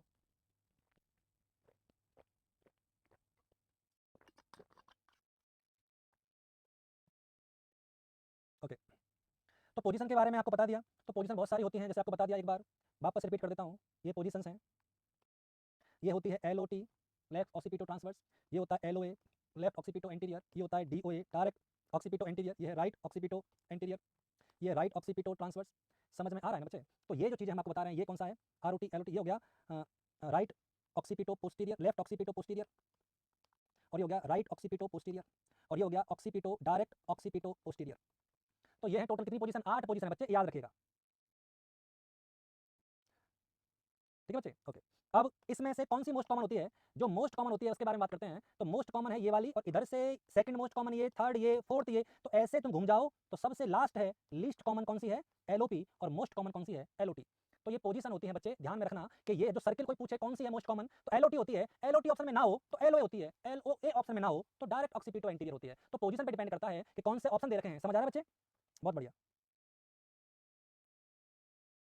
प्रीति चौहान गलत है बेटा, सही कर ले, ठीक है? समझ आया बच्चे? तो ये जो पोजीशन है मैं बता रहा हूँ कि सबसे ज्यादा कौन से में होती है बच्चे? मोस्ट कॉमन कौन सी होती है? LOT, और उसके बाद लीस्ट कॉमन कौन सी होती है? LOP। आई होप पोजीशन समझ में आ गई होंगे आपको। पोजीशन कई टाइप की होती है, मैं जो पढ़ा रहा हूँ अलग पोजीशन है, और भी बहुत सी पोजीशन होती है, वो यहाँ नहीं है, वो फंडामेंटल पढ़ हो गया। ठीक है बेटा, चलो। अब क्या है? एंगेजमेंट क्या होता है? एंगेजमेंट बता देंगे। अब बात करते हैं डिनोमिनेटर वर्ड आया था। क्या वर्ड आया था? डिनोमिनेटर। डिनोमिनेटर क्या होता है सर? ये lower most bony prominence of presenting part. याद रखिएगा कि जो सबसे लोअर बोनी प्रोमिनेंस होता है प्रेजेंटिंग पार्ट का, जो टच करता है पेल्विस की इनलेस को, उसे डिनोमिनेटर कहते हैं। तो आप इसकी मीनिंग लिख लीजिएगा कि लोअर मोस्ट बोनी प्रोमिनेंस। समझ बच्चे? तो ये क्या? Lower most bony prominence of presenting part which touching to pelvic inlet, touching to. Sir first line थोड़ी, अरे यार तेरे भाई संजय यादव, मैं भूल जाता हूं, दिखाई कैसे नहीं दे रही? मेरे को दिख रही है क्या? तुम सबको पहली लाइन दिखाई नहीं दे रही है? यार ये तो अजीब है, अब मुझे बार बार याद नहीं रहता ना, ऊपर लाइन नहीं दिख रही तुम्हें। Lower most bony prominence of presenting part touching to the pelvic inlet, उसे कहते हैं डिनोमिनेटर। क्या कहते हैं बेटा? डिनोमिनेटर, यानी बोनी प्रोमिनेंस। अब कौन कौन से हैं बच्चे बोनी प्रोमिनेंस? देखिए, अगर प्रेजेंटेशन बटेक्स है और एटीट्यूड फ्लेक्स है तो डिनोमिनेटर होगा ऑक्सीपुट। समझ आया? ओके। अगर प्रेजेंटेशन ब्रो है और डिफ्लेक्स्ड है तो डिनोमिनेटर होगा फ्रंटल। अगर प्रेजेंटेशन फेशियल है तो डिनोमिनेटर होगा मेंटम, चिन। अगर प्रेजेंटेशन ब्रीच है तो डिनोमिनेटर होगा सेक्ट्रम। अगर प्रेजेंटेशन शोल्डर है तो डिनोमिनेटर होगा एक्रोमियन या स्कैपुला।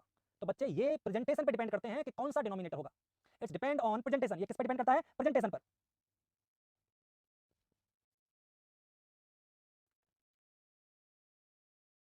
समझ आया बच्चे? तो बेटा वर्टेक्स में ऑक्सीपुट है, ब्रो में फ्रंटल है, फेशियल में मेंटम है, और बीच में सेक्रम है। आई होप आपको ये सारी चीज समझ में आ गई होगी बच्चे। तो अभी हमने जो आपको पढ़ाया है वो हमने आपको क्या पढ़ाया है? टोटल लेबर के बारे में जितनी इन्फॉर्मेशन थी हमने बता दी। 5 मिनट का ब्रेक लेते हैं, और ब्रेक के बाद I will discuss mechanism of labour. मैं आपको लेबर की मैकेनिज्म के बारे में बताऊंगा। मैकेनिज्म ऑफ लेबर हम पढ़ेंगे 5 मिनट के बाद। तो जाइए चाय पी लीजिए, जो करना है वो कर लीजिए। 5 मिनट वैसे बहुत होते हैं, फिर भी जल्दी मिलेंगे 5 मिनट के बाद। आई होप आज की क्लास इतनी आपको समझ में आ गई होगी, तो आगे भी समझ में आ जाएगी। Just we will meet after 5 minute. Take care.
Welcome back, आप सब लोगों का स्वागत है वापस से जीनोमिक के प्लेटफॉर्म पे।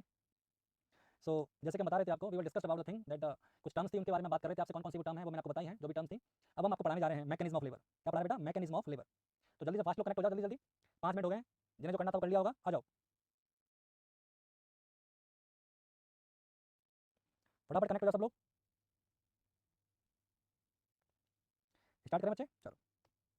सो now I am going to start mechanism of labour. Mechanism of labour, बिल्कुल जल्दी कनेक्ट हो जाओ। मैं नहीं चाहता किसी कोई टॉपिक रह जाए। तेरी वाली से किनको हो रहा? तेरी वाली से मैं क्या करूँगा रे? चलो बहुत अच्छे। तो मैकेनिज्म ऑफ लेबर में सबसे पहला मैं आपको बताऊं, कई सारे कोऑर्डिनल साइन आते हैं, उन कोऑर्डिनल साइन के बारे में स्टडी करेंगे।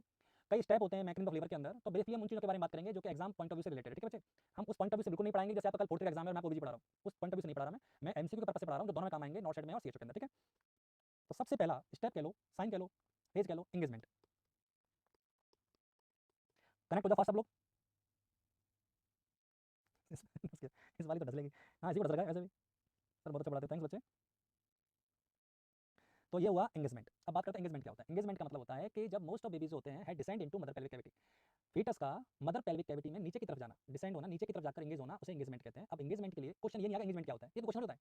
एंगेजमेंट में पूछेगा कि जब पहली बार एंगेजमेंट होता है तो कौन सा ट्रांसवर्स डायमीटर, अगर सपोज करो मैं नॉर्मल लेवल की बात कर रहा हूँ तो मेरा सिंपल है कि सिफेलिक प्रेजेंटेशन के। देखो जब तक मैं अलग से ना बोलूँ, आप मेरे हर सेंटेंस को सिफेलिक प्रेजेंटेशन के साथ ही जोड़ना। किसके साथ जोड़ना? सिफेलिक प्रेजेंटेशन के साथ ही जोड़ना, मेरे सारे पॉइंट को जो मैं आपको बता रहा हूँ। ठीक है, तो एंगेजमेंट में क्या होता है, एंगेजमेंट के अंदर जो फीटस है वो नीचे डिसेंड हो जाता है, पेल्विक कैविटी के अंदर एंगेज हो जाता है। अब बात है एंगेज क्या होता है। एंगेज होता है कि जो बाई पैराइटल, ये जो बाई पैराइटल डायमीटर होता है फीटस का, वो स्टिल स्पाइन के लेवल पे चला जाए। समझ में आ रहा है ना? तो एंगेजमेंट का मतलब है कि आप स्टिल स्पाइन का मतलब ये नहीं कि बाहर ही निकल आएगा, हेड बाहर नहीं आएगा अभी। तो यानी ये कहना चाह रहा है कि जो फीटस के हेड का बाई पैराइटल है, कौन सा बेटा? By parietal diameter, by parietal diameter. तो बेटा जो बाई पैराइटल डायमीटर है, बात है वो कौन सा होता है, तो बेटा बाई पैराइटल डायमीटर होता है, जैसे कि अब इसमें देखिएगा, हाँ ये वाला होता है बेटा बाई पैराइटल। समझ में आया? बात है कि ये वाला सबसे लॉन्गेस्ट है, ये लॉन्गेस्ट ट्रांसवर्स डायमीटर है। फीटस हेड का सबसे लंबा यानी लॉन्गेस्ट ट्रांसवर्स डायमीटर कौन सा होता है? आंसर है बाई पैराइटल होता है। ठीक है बच्चे, और बाई पैराइटल ही होता है प्रेजेंटेशन किसके अंदर? सिफेलिक के अंदर। तो सिफेलिक प्रेजेंटेशन के अंदर एंगेजमेंट कौन से डायमीटर का होगा? दोबारा बताइए, सिफेलिक प्रेजेंटेशन के अंदर एंगेजमेंट कौन से डायमीटर का होगा? आंसर है बाई पैराइटल डायमीटर का होगा, ट्रांसवर्स डायमीटर का। ठीक है, अब मुझे इतना बता दो कि ये जो बाई पैराइटल है ये क्या होता है, बताओ फटाफट। बाई पैराइटल क्या होता है? बाई पैराइटल की वैल्यू कितनी होती है, कितने सेंटीमीटर का होता है बाई पैराइटल? फटाफट आंसर करो सब लोग। सरोज धाकड़ ने कहा एकदम सही है बेटा, और बताओ, बहुत अच्छे, विक्की ने कहा सही है। आंसर करो, हर बच्चे को आंसर करना चाहिए। धीरज का भी सही है, अमन का भी सही है। और बताओ बेटा, सब आंसर करो। विक्की वापस आया, हर बच्चे को आंसर करना है, कोई बच्चा रहना नहीं चाहिए, हर बच्चे को बता फटाफट। एक्सीलेंट, देख रहे हो स्पीड से आंसर आ रहे हैं, यही तो आंसर है। आंसर है 9.5 सेंटीमीटर। कितना होता है बेटा बाई पैराइटल? 9.5 सेंटीमीटर। क्लियर? और ये जो एंगेजमेंट होता है इसके अंदर क्या होता है, जो फीटल का जो प्रेजेंटिंग पार्ट होता है वो पेल्विक कैविटी में नीचे की तरफ चला जाता है। ठीक है बच्चे, तो ये क्या हो गया एंगेजमेंट। एंगेजमेंट के बाद आता है सेकंड नंबर पे बेटा, क्या आता है? डिसेंड। सेकंड क्या होता है? डिसेंड। अब डिसेंड क्या होता है, देखो ध्यान सुनना कि जैसे ही एंगेजमेंट हुआ था, जैसे ही एंगेजमेंट हुआ, यूटेराइन कॉन्ट्रैक्शन फोर्सफुल होने लगे, उनमें फोर्सफुल कॉन्ट्रैक्शन और रिट्रैक्शन होने लगा, मेम्ब्रेन भी रप्चर हो गई, सर्विक्स भी पूरी तरह डायलेट हो गया और मैटरनल एफर्ट भी लगा रहा है। इससे क्या होगा, फीटल हेल्थ एंगेज हो जाएगा, डिसेंड इट एज्यूम टू। अब बात करेगा कौन सी पोजीशन में वो जाके डिसेंड होगा। आंसर है occipito transverse position. Occipito transverse, मैंने कहा था ये ट्रांसवर्स होते हैं, और ऑक्सीपिटो ट्रांसवर्स में ये होता है एंटीरियर, ये होता है पोस्टीरियर, दो होते हैं ट्रांसवर्स। पेल्विक इनलेट की बात कर रहा हूं मैं, तो यहां पर इसका ऑक्सीपिट होगा और ये कौन सी है? एलओटी। तो इसका ऑक्सीपिट जो है वो ट्रांसवर्स में जाकर क्या होगा? फिट हो जाएगा। समझ आ रहा है? तो इसका ऑक्सीपिटल रीजन जो है हेड का, वो कौन सी पोजीशन पे होगा? ट्रांसवर्स पोजीशन पे। समझ में आ रहा है बच्चे? तो इस कंडीशन में क्या होगा कि फीटल हेड का जो वाइडल पार्ट है सेम वैसे ही वो क्या हो जाएगा? डिसेंड हो जाएगा। ठीक है बेटा, अब बात करते हैं डिसेंड क्या होता है। देखो ये सारी जो है ये स्टेज है किसकी? लेबर की। मैं दोबारा बता देता हूँ, बहुत बढ़िया सर, प्लीज इंग्लिश एक्सप्लेन। देखो बेटा बात सुनना ध्यान से, जैसे ही फीटस का हेड पेल्विक कैविटी में जाता है, एंटर कर जाता है, किसी पॉइंट पे जाकर रुक जाता है, जैसे ही फीटस का हेड पेल्विक कैविटी में जाकर किसी पॉइंट पर अटैच हो जाता है, उसे एंगेजमेंट कहते हैं, जुड़ना यानी एंगेजमेंट। उसके बाद जब वो नीचे खिसकता है तो उसे क्या कहते हैं? डिसेंड कहते हैं। क्या कहते हैं उसको? डिसेंड कहते हैं। समझ आया बच्चे? डिसेंड के बाद क्या होगा? फ्लेक्शन। फ्लेक्शन के बाद क्या होगा? Internal rotation. फिर क्या होगा? एक्सटेंशन। फिर होगा एक्सटर्नल रोटेशन और फिर होगा एक्सपल्सन। ये टोटल कितनी स्टेज है बेटा? 8। आपने एक बात नोट की, क्राउनिंग नहीं है इसमें कहीं भी, इसमें कहीं भी क्राउनिंग नहीं है, क्योंकि crowning is not the cardinal movement. Labour की स्टेज में क्राउनिंग पाई तो जाती है पर वो कार्डिनल मूवमेंट नहीं होता है। समझ में आ रहा है बच्चे? तो अभी ये कहना चाह रहा है कि फीटल का जो हेड है वो इंगेज हो गया, डिसेंड हो गया है, और कौन सी पोजीशन में? ऑक्सीपिटो ट्रांसवर्स पोजीशन में क्या हो गया? डिसेंड हो गया है। समझ आया बच्चे? जिससे इस पोजीशन में क्या होता है बच्चे, फीटल का जो लार्जेस्ट पार्ट हेड है, जो फीटल के हेड का लार्जेस्ट डायमीटर है, वो पेल्विक के लार्जेस्ट डायमीटर को मैच करता है। समझ आया बच्चे? तो इसमें क्या होगा? डिसेंड होगा, यानी वो थोड़ा और नीचे खिसकेगा। कौन? फीटल का हेड। फीटल हेड जब और नीचे खिसक जाएगा तो नंबर थर्ड पे क्या आएगा? फ्लेक्शन। क्या आएगा बच्चे? फ्लेक्शन। हाँ रेस्टिट्यूशन भी है, मैं बताऊंगा, पर एक रेस्टिट्यूशन पार्ट है, किसका बताऊंगा, वो कॉर्डियल मूवमेंट है, उसके बारे में बात करेंगे, ठीक है बच्चे। तो ये तो मैंने बताया है कि 8 स्टेज होती है, ठीक है बच्चे, पर इसके बाद ये नहीं कि यही होती है, इसमें मैंने ये बता रहा हूं क्राउनिंग नहीं होती है और कौन सी स्टेज में क्या होता है, ठीक है। तो इसके अंदर क्या होगा, नंबर 3 पे क्या हो गया, फ्लेक्शन। पहले पे क्या था, एंगेजमेंट, दूसरे पे क्या था, डिसेंट, तीसरे पे क्या होता है, फ्लेक्शन। फ्लेक्शन क्या होता है, जैसे ही फीटस का हेड टच करता है, समझ आ रहा है बच्चे, जैसे ही फीटस का हेड टच करता है उस मसल्स फाइबर को, जो कौन से होती हैं, समझा, जो पेल्विक बीम में जो मसल्स फाइबर हैं उनको जो टच करता है कौन, बच्चे, फीटस का हेड, तो फीटस के हेड पर प्रेशर बढ़ता जाता है, तो फीटस के हेड पर प्रेशर बढ़ता जाएगा तो उसका फ्लेक्शन भी बढ़ता जाएगा, और उसका फ्लेक्शन बढ़ता जाएगा तो बेटा डायामीटर चेंज होता जाएगा। ऑक्सीपिटो फ्रंटल की जगह वो कौन सा आ जाएगा, सब ऑक्सीपिटो फ्रंटल ब्रैगमेटिक। आप समझिए मेरी बात, मैं ये कह रहा हूं कि जैसे ही फीटस का हेड अंदर की तरफ जाएगा तो पहले जो प्रेजेंटेशन था, पहले जो डायामीटर था वो डायामीटर चेंज हो जाएगा। वो आपसे ये पूछेगा कि फ्लेक्शन बढ़ता है या नहीं बढ़ता है, तो लेबर में फ्लेक्शन इंक्रीज होता है विद लेबर प्रोग्रेस। जब लेबर प्रोग्रेस होती है, बिल्कुल सही कहा, लिवेटर एनी मसल, बेटा सही कह रहा है, तो लिवेटर एनी मसल जब टकराएगा तो फीटस का हेड फ्लेक्स होता जाएगा, और जब फीटस का हेड फ्लेक्स होता जाएगा तो इसका मतलब है उसका जो डायामीटर था प्रेजेंटेशन पे वो चेंज हो जाएगा। अब बात करेंगे कौन सा डायामीटर किसमें चेंज होगा, तो फ्लेक्शन की वजह से ऑक्सीपिटो फ्रंटल, कौन सा बेटा, ऑक्सीपिटो फ्रंटल, ध्यान सुनना इस बात को, ऑक्सीपिटो फ्रंटल डायामीटर चेंज हो जाएगा, चेंज हो जाएगा बेटा, किसमें, आंसर है सब ऑक्सीपिटो ब्रैगमेटिक के अंदर, किसके अंदर, सब ऑक्सीपिटो ब्रैगमेटिक के अंदर वो चेंज हो जाएगा, सब ऑक्सीपिटो ब्रैगमेटिक के अंदर वो चेंज हो जाएगा, कौन, आंसर है बेटा डायमीटर। इसका फायदा क्या होगा, ऑक्सीपिटो फ्रंटल डायमीटर 10 सेंटीमीटर का होता है और सब ऑक्सीपिटो ब्रैगमेटिक डायमीटर 9.5 सेंटीमीटर का होता है, और 9.5 सेंटीमीटर का हेड इजीली बाहर निकल सकता है, इसलिए इस फ्लेक्शन का फायदा ये हुआ कि हेड का जो डायमीटर बड़ा वाला था प्रेजेंटेशन पर, अब उससे थोड़ा छोटा हो गया। गौरव तिवारी, बेटा जहां डालना है वहां डालने दो। अब मैं जानता हूं अभी बच्चे क्या है, कुछ बच्चे रेस्ट करते हैं, पता है, लाइव में नहीं आते क्योंकि उन्हें पता है कि सुबह टेलीग्राम पे मेरे को रिकॉर्डेड मिल जाएगा, बहुत दयावान लोग हैं, कुछ कहते हैं कि हमको है ना यूट्यूब पे तो चैनल मिल जाएगा, कोई मत आओ, मेरे साथ वही आओ जिन्हें जुड़ना है, जिन्हें सोना है और जिन्हें सुबह देखना है ना, सुबह तुम पढ़ाई करना और वो ये वीडियो देखेंगे, समझ में आ रहा है, तुम पढ़ोगे क्लास लेने के बाद, तुमसे एक कदम पीछे रहेंगे जिंदगी भर, वो जो रिकॉर्डर देख रहे हैं ना और जो चैनल पे देख रहे हैं वो एक कदम पीछे रहने वाले हैं, समझ रहे बेटा। और देखो ये तो जिसमें कुछ बात होती है ना उसी की तो बात होती है, समझ में आ रहा है ना, जिसको जो करना है वो करने दो, तुम पढ़ाई पर ध्यान दो, ठीक है बेटा। तो कितना हो गया, 10 से लेके 5 हो गया, 10 से 9.5 हो गया, ये बहुत जरूरी है। और एक चीज और हो गया, ऑक्सीपुट जो है ना वो लीडिंग पार्ट हो गया, इस फ्लेक्शन की वजह से कौन, occiput become leading part, occiput become leading part, clear है। तो ये कौन सा हो गया, नंबर 3 हो गया बच्चे, कौन सा, आंसर है flexion, engagement, descent, flexion. Flexion के बाद नंबर 4 पे आता है internal rotation of head, internal rotation of head. और देखो ताज्जुब देखो, मतलब इतनी सारी रिकॉर्डेड क्लास पढ़ी है मेरी, इतने सारे यूट्यूब चैनल पे मेरी क्लास रिकॉर्ड कर रखी है, इसके बाद भी 3000 बच्चे क्लास देखते हैं, 3, 3.5, 4,000 बच्चे क्लास देखते हैं, क्योंकि उन्हें पता है कि अगर हमें कोई डाउट आएगा तो लाइव सेशन में बता देगा टीचर, और अगर हम 20 क्वेश्चन पूछेंगे वो 10 तो पढ़ लेगा, 5 तो बताएगा, तो ये बेनिफिट अलग होता है जो सबको समझ में नहीं आता, जब आएगा ना तो बाद में समझ में आएगा, रोने के अलावा कुछ नहीं बचेगा। तो इंटरनल रोटेशन ऑफ हेड में क्या होता है बच्चे, वो देखिए, अभी मैंने कहा लीडिंग पार्ट कौन हो गया है, ऑक्सीपुट, अब ऑक्सीपुट लीड कर रहा है, तो ऑक्सीपुट लीड करेगा और ये पेल्विक फ्लोर पे जाके टच होगा, कहां टच होगा, पेल्विक फ्लोर पे। और जैसे ही पेल्विक फ्लोर, एक बात बताओ बेटा, एक बात सुन लेना, पेल्विक फ्लोर पर जो मसल्स होती हैं वो गटर शेप होती है, इसमें गटर, बेटा बढ़ तो जो बढ़ना है बेटा, कोई सा फॉर्म भर सकते हो, कोई सुनिए, कोई पूछे ना बेटा, ये जो पेल्विक की जो फ्लोर की जो मसल्स होती है वो कैसी होती है, गटर शेप होती है। अब कोई चीज गटर शेप में सपोज यहाँ टकराए तो वो तो घूम के यहीं आएगी, तो आप ये क्या देखते हो बच्चे कि सपोज करो ऐसा है वो, ठीक है, ऐसे कर लीजिए, अगर कोई हेड यूं टकराया ऑक्सीपुट, तो बेटा वो घूम के ऐसे बाहर निकलेगा, आप समझो, ऑक्सीपुट अगर से टकराया है तो वो घूम के बाहर निकलेगा ऐसे करके, तो इसका मतलब है हेड अपने आप ऐसी पोजीशन में आ जाता है कि उसका ऑक्सीपुट जो है वो प्यूबिक सिम्फाइसिस की तरफ आ जाता है। जो अभी अभी आपने क्या बोला, मोस्ट कॉमन कौन सी पोजीशन बताई थी बेटा, मोस्ट कॉमन पोजीशन बताई थी एलओटी। आप समझिए, मैं फीटस हूं, ये मेरा ऑक्सीपुट है, ये मेरे शोल्डर है, मेरे ऑक्सीपुट में, मेरे शोल्डर में 90 डिग्री है नहीं, मेरे हेड में और मेरे शोल्डर में 90 डिग्री है ना। इसमें क्या होता है, इसमें मेरा जो हेड है वो 90 डिग्री टर्न हो जाता है। एक बात आपको मैं बताई थी, टोटल कितनी बताई थी मैंने आपको पोजीशन बच्चे, 8 बताई थी, 8 पोजीशन, एलओटी है या आरओटी है, बताई थी मैंने पोजीशन 8। अब ये बताइए अगर ये पूरा सर्किल बनेगा तो एक सर्किल कितने एंगल का होता है, एक सर्किल पूरा कितना एंगल होता है, आंसर है 360। कितना होता है, 360। 360 को अगर मैं डिवाइड करूं 8 से तो कितने कितने डिग्री आ रहा है, 45 डिग्री। तो यानी हर रोटेशन, आप समझिए बच्चे, हर रोटेशन 45 का है, तो यानी हर रोटेशन जो है वो 45 डिग्री का है। और अभी आपका ऑक्सीपुट यहाँ है, अगर ये आपका ऑक्सीपुट है तो आपका शोल्डर कहाँ हुआ, अगर आपका ऑक्सीपुट यहाँ है तो आपका शोल्डर यहाँ होगा, ये क्या हुआ, शोल्डर, और ये क्या हुआ, ऑक्सीपुट। बहुत बढ़िया बच्चे, हाँ बेटा बढ़ जाएगा, कोशिश करो बनने का, ठीक है बच्चे। तो मैं कह रहा हूँ कि अगर मेरा सपोज करो, मेरा ऑक्सीपुट, मेरा, आप ऐसे देखिए, ये आगे की तरफ प्यूबिक सिम्फाइसिस है, आगे की तरफ प्यूबिक सिम्फाइसिस है, ऐसा समझने की कोशिश करिए, फिर थोड़ी देर फिर बनते, ठीक है बेटा। देखो मेरा ऑक्सीपुट किधर है, मेरा ऑक्सीपुट है ट्रांसवर्स की तरफ, तो मेरा शोल्डर किधर है, प्यूबिक सिम्फाइसिस की तरफ। अब मैं ऐसे हूँ, अब मुझे चाहिए ऐसे, तो एक बात सुनो, अगर मैं कहूँ कि ट्रांसवर्स से प्यूबिक सिम्फाइसिस की तरफ आ रहा है, अगर मैं कहूँ ये है यहाँ, यहाँ आना है इसको, कहाँ से, यहाँ से, तो 1 और 2, तो कितने टर्न लेगा, 2, तो ये कितना टर्न करेगा, 2/8। आप समझो, हेड को कहाँ आना है, एंटीरियर आना है, ऑक्सीपुट को कहाँ आना है, एंटीरियर, और एंटीरियर में कौन है, प्यूबिक सिम्फाइसिस। समझ आ रहा है बच्चे। तो अगर मैं कहूँ कि ये मेरा क्या ऑक्सीपुट है जो ट्रांसवर्स को टच हो रहा है, तो मेरा शोल्डर प्यूबिक सिम्फाइसिस की तरफ है। अगर मैं अपने हेड को, अगर मैं अपने किसको, ऑक्सीपुट को इधर लाना चाहता हूँ प्यूबिक सिम्फाइसिस की तरफ, तो मुझे ऐसे घुमाना पड़ेगा। अगर ये ऐसे है, इधर घुमाऊं तो 45 डिग्री, और ऐसे घुमा दूं तो कितना हो गया 90 डिग्री। समझ आ रहा है बेटा? तो रोटेशन कितना हो गया 2/8। तो LOT से DOA आने में 2/8 का रोटेशन होता है। कुछ बुक्स में 1/8 लिखा होता है, बेटा याद रखना कि 2/8 होता है। समझ पा रहे हैं बच्चे? और जिन्होंने अभी तक क्लास को शेयर नहीं करा, चैनल को सब्सक्राइब नहीं करा, लाइक नहीं करा, ये अनर्थ मत करो। लाइक तो ये मान लो आपका परम धर्म है।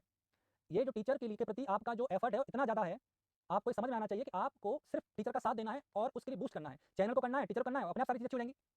तो बेटा अगर LOA से आए, आप समझिए, अगर ऐसे देखिए, अगर LOT से यहां आया तो कितना घूमा 2/8, और अगर LOA से यहां आया तो बेटा कितना घुमा, आंसर है 1/8। तो इस बात पे डिपेंड करता है कि मोस्ट कॉमन पोजीशन कौन सी है। जो किताब, जो बुक LOA को मोस्ट कॉमन मानती हैं वो 1/8 आंसर को मानती हैं, और जो LOT को मोस्ट कॉमन मानते हैं वो 2/8 रोटेशन को सही मानते हैं। बात समझ में आ रही है बच्चे? आपको मैंने कमिटमेंट किया था पता है, फ्री कोर्स का। इस फ्री कोर्स के कमिटमेंट करने की वजह से आपको आइडिया नहीं है मुझे कितनी गालियां पड़ रही हैं। सारी संस्थाओं वाले मुझे गालियां दे रहे हैं इसलिए कि उन्हें ऐसा लग रहा है कि जैसे मैंने उनका कुछ नुकसान कर दिया फ्री अनाउंस करके CHO, जबकि मैंने किसी के कोई कंपटीशन के लिए नहीं किया था, ना मैंने किसी को नीचे दिखाने के लिए कुछ किया था। मेरा पर्पस सिर्फ एक ही था, अगर मैं लायक हूं और मेरे पास टाइम है तो मैं कम से कम उन बच्चों को जरूर पढ़ा सकूं CHO के लिए जो शहर नहीं आ सकते। मैंने तुम्हें पहली क्लास में बोला था, मेरा पर्पस सिर्फ एक था, मेरा पर्पस किसी को नीचे दिखाना या किसी का बिजनेस खत्म करना नहीं था। ऐसा मैं सोचता भी नहीं, ना मैं इस लायक हूं। मेरा एक ही पर्पस था कि मैं सिर्फ इतना चाहता था कि जो घर बैठा है ना वो कर ले। ऐसा नहीं है कि मेरे पास टाइम फ्री है, ये टाइम मैं निकालता हूँ, ये टाइम मैं निकाल रहा हूँ ना, मैं ऐसे निकाल रहा हूँ कि जो मुझे बहुत जरूरी काम थे ना वो काम मैं छोड़ रहा हूँ, सिर्फ इसलिए कि मैं क्लास ले सकूँ। और मैं क्लास आती कोई ऐसा नहीं कि घंटे फॉर्मेलिटी किया मैं चला गया, ऐसा भी नहीं है। अगर मैं क्लास लेने आता हूँ तो फिर मैं बैठता हूँ, मैं लंबा बैठता हूँ आप लोगों के साथ। फिर मैंने सोचा बच्चे टेस्ट के लिए यहाँ परेशान होंगे तो मैंने कहा टेस्ट भी फ्री कर देता हूँ। जितना मुझसे हो रहा है मैं उतना कर रहा हूँ, और ये यकीन मानिए कि अगर इस टाइम को मैं कहीं और कंज्यूम करूँ ना, आई कैन अर्न मिलियन, मैं बहुत अच्छे से कमा सकता हूँ। अगर ये टाइम मैं कहीं और दूँ ना तो मैं जैसे चाहे वैसे कमा सकता हूँ। बस चीज़ है कि मैं चाहता हूँ कि बच्चे जो जीरो में पे हैं, जो भरोसा करते हैं, मुझ पर भरोसा करते हैं, जिन्होंने भरोसा करते हैं वो भटके नहीं। उनके लिए बस इतना है कि बच्चे अच्छे से पढ़ें, सेलेक्ट हो जाएं। अगर इस यूट्यूब चैनल से 100 बच्चे भी सेलेक्ट हो गए तो मेरे लिए तो अचीवमेंट है। वो गांव से बच्चे सेलेक्ट हुए हैं, अगर वो 100 बच्चे भी सेलेक्ट मैं करवा देता हूँ इस गांव से, किसी से राजधानी से, किसी परिवार की रोजी रोटी बन जाती है, इससे बड़ी क्या बात है। वो ना दुआ दे कोई बात नहीं, मैं मेरा काम कर रहा हूँ, मुझे बड़ा सेटिस्फेक्शन मिलता है। और मैं सच बताऊं, मैंने नर्सिंग में बहुत गरीबी लोग देखे हैं, मतलब ऐसा नहीं है कि तुम सब बहुत अम्बानी हो या अमीर हो, ऐसा बिल्कुल भी नहीं है। मैं सच बताऊं, मैंने बहुत लोग गरीबी देखे हैं, बस इतना है मैंने उनके पेरेंट्स को देखा है। इसी सोच लिया कि यार बाहर आके रहने का खर्चा नहीं अफोर्ड कर पाएंगे तो कोई बात नहीं, घर से पढ़ लो, जितना पढ़ सकते हो पढ़ो। समझ आ रहा बेटा? तो बस इतना ही है। मैं जो मुझे बुरा कहता है वो कोई फर्क नहीं पड़ता, मैं जैसा हूं वो मुझे पता है, मेरे बच्चे जानते हैं, मेरे स्टूडेंट जानते हैं। अब कोई स्टूडेंट वाला बुरा बोले या कोई कोई दुनिया है वो बोलेगी मेरे बारे में, क्योंकि टॉपिक ही मैं हूं, तो वो तो बहुत बड़ा इशू नहीं है मेरे साथ।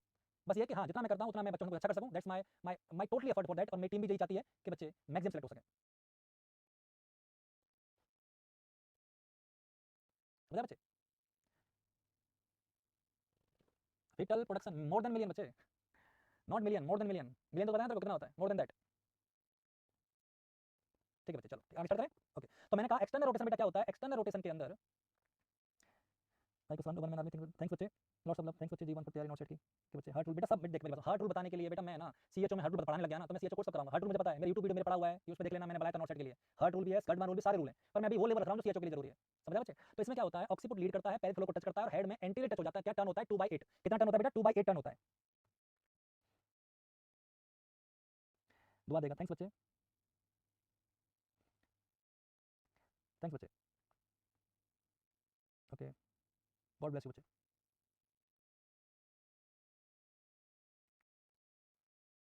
सर मैं बिहार में जॉब करते हुए क्लास देता हूं, थैंक्स बच्चे, अच्छी बात है बेटा, पढ़ते रहो ठीक है। तो मैंने बताया रोटेशन, इससे क्या होगा देखो मेरी बात सुनो। अब आप सिंपल समझो, ये शोल्डर है, एक बार और कोशिश कर रहा हूं समझ लेना। ये शोल्डर है, इधर है प्यूबिक सिम्फाइसिस और इधर है सेक्रम पेल्विस का। अब ठीक है, फील करो मेरे साथ। आप ऐसे बैठे हो, इधर है क्या प्यूबिक सिम्फाइसिस और इधर है सेक्रम, और मेरा ये जो ऑक्सीपुट है वो किधर है, मेरा ऑक्सीपुट है लेफ्ट ऑक्सीपिट पोस्टीरियर यानी लेफ्ट साइड में ट्रांसवर्स। ठीक है, और ये कितना एंगल है 90 डिग्री का, मुझे कितना टर्न करना है, दो दो यानी 90 डिग्री। तो अगर मैं अपने हेड को इधर लाना चाहता हूं, अगर मैं मेरे ऑक्सीपुट को इधर लाना चाहता हूं प्यूबिक सिम्फाइसिस पे, तो मुझे मेरा हेड ऐसे टर्न करना पड़ेगा, इधर 45, एक और 45, 90। तो मैं ऑक्सीपिट आ गया प्यूबिक सिम्फाइसिस की तरफ। इसे कहते हैं इंटरनल रोटेशन ऑफ हेड। क्या कहते हैं, internal rotation of head, slight twist in neck. समझा बच्चे? तो आपको ये इससे क्या हो गया कि अब मेरा हेड इधर है प्यूबिक सिम्फाइसिस, इधर है क्या सैक्रम, ये है इसका एंटीरियो पोस्टीरियर डायमीटर, और मेरे हेड का भी क्या हो गया एंटीरियो पोस्टीरियर डायमीटर। तो इंटरनल रोटेशन करने से क्या होता है कि पेल्विस का एंटीरियर पोस्टीरियर डायमीटर में फीटल के हेड का एंटीरियर पोस्टीरियर डायमीटर फिट हो जाता है, जिससे निकलने में सुविधा होती है। बात समझ में आ रही है बच्चे?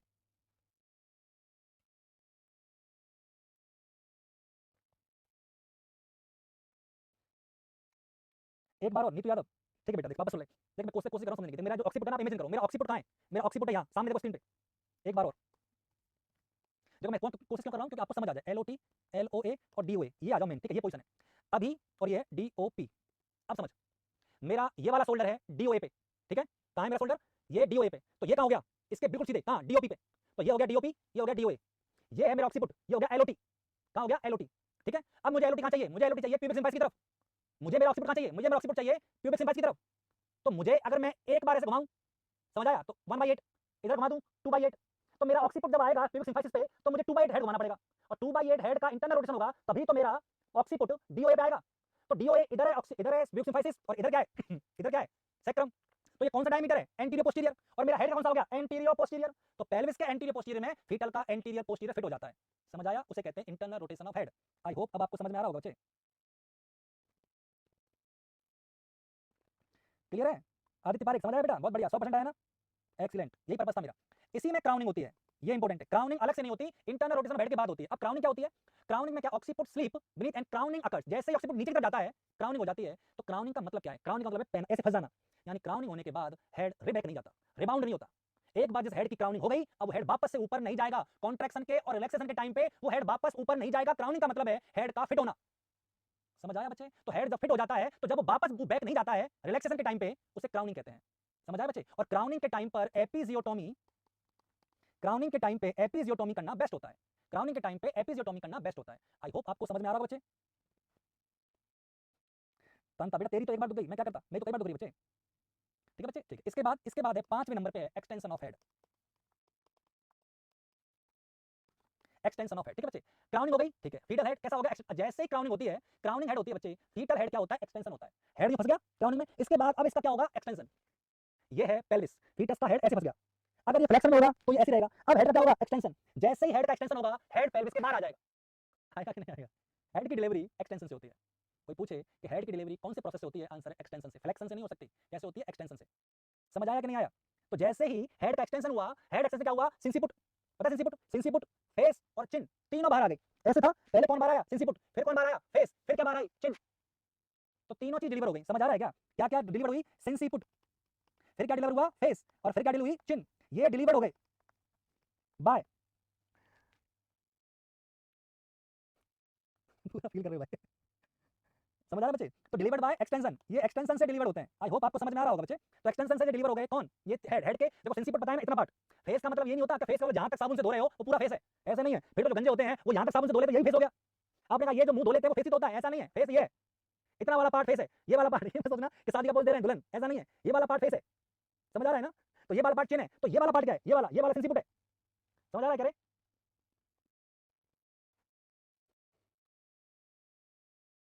एपिजोटोमिक क्राउनिंग की बात करते हैं, तो क्या जल्दी एपिजोटोमी की,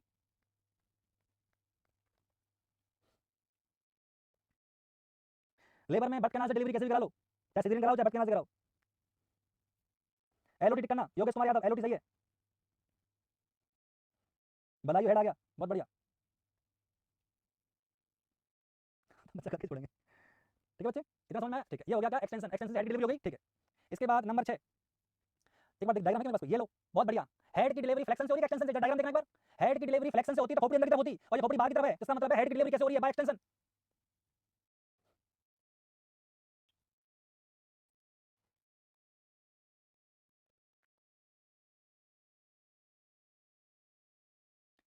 समझ आ रहा है बच्चे। तो हेड डिलीवरी एक्सटेंशन। अब बात करते हैं अगला थर्ड कौन सा है, रेस्टिट्यूशन, रेस्टिट्यूशन, रेस्टिट्यूशन में इसे कहते हैं अनट्विस्टिंग।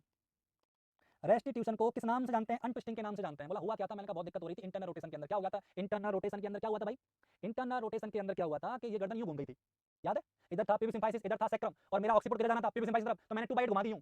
अब मैं ऐसे करके बैठा हूं, यार मैं तो गर्दन में दर्द होने लगा, तो जैसे ही मेरी गर्दन में दर्द हो रहा है, मैंने कहा ये समस्या क्या है, ये बहुत ज्यादा है। अब हेड का तो क्या हो गया, डिलीवरी, हेड तो निकल गया बाहर। अब थोड़ा सोचा कि थोड़ा सा रिलैक्स कर लेते हैं, इतना ज्यादा टाइट रहने की जरूरत नहीं है, उसने थोड़ा सा हेड को सीधा कर लिया इधर, तो उसने कितना घुमा लिया, रेस्टिट्यूशन में कितना घुमाया बताओ आंसर फटाफट। पहले यहां से यहां किया था तो 2/8 था, अब रेस्टिट्यूशन में दोबारा खोल दिया, अनट्विस्टिंग, जो ट्विस्ट किया था उसे अनट्विस्ट किया है, तो ऐसे से ऐसे कर लिया, बताओ कितना रोटेशन किया, फटाफट बताओ कितना रोटेशन किया, बहुत बढ़िया, एक्सीलेंट, कितने शानदार तरीके से पढ़ रहे हो आप लोग, ये है बड़ी बात बच्चे, दैट्स ह्यूज। और हर बच्चे का आंसर सही है, मतलब कितना शानदार पढ़ रहे हो। रेस्टिट्यूशन में 1/8 रोटेशन होता है, समझ आ रहा है बच्चे, और ये उधर ही जाता है जहां से स्टार्ट हुआ था। ए सुन भाई, रेस्टिट्यूशन का मतलब मैं बता देता हूं, सुन, मेरा अभी ये था मेरा हेड, और मेरा इधर आ गया, तो 90 डिग्री हो गया। अब मैं वापस से यूं करूंगा, अब इसे यूं थोड़ी घुमा दूंगा 1/8, भाई ऐसे नहीं करना है, रबड़ नहीं है, बच्चा है वो, तुम सोचता ये 90 है तो 1/8 इधर घुमा दो, इधर कैसे घूमेगा वो। अब आप समझो जिधर से आया है उधर ही वापस जाएगा, रे ट्विस्टिंग का मतलब क्या है? जो ट्विस्ट किया था उसे खोल रहा हूं, तो अपोजिट मत कर देना, नहीं बच्चा ने बढ़ जाएगा, गर्दन यूं खड़े मोड़ दी, ऐसे ना करो भाया। जिधर से पहले घुमाए थे उधर ही लेके जाओ। ऑक्सीपुट यहां था, यहां ले आए, तो इसको यहां लेके जाओ बीच में। समझ आ रहा है ना?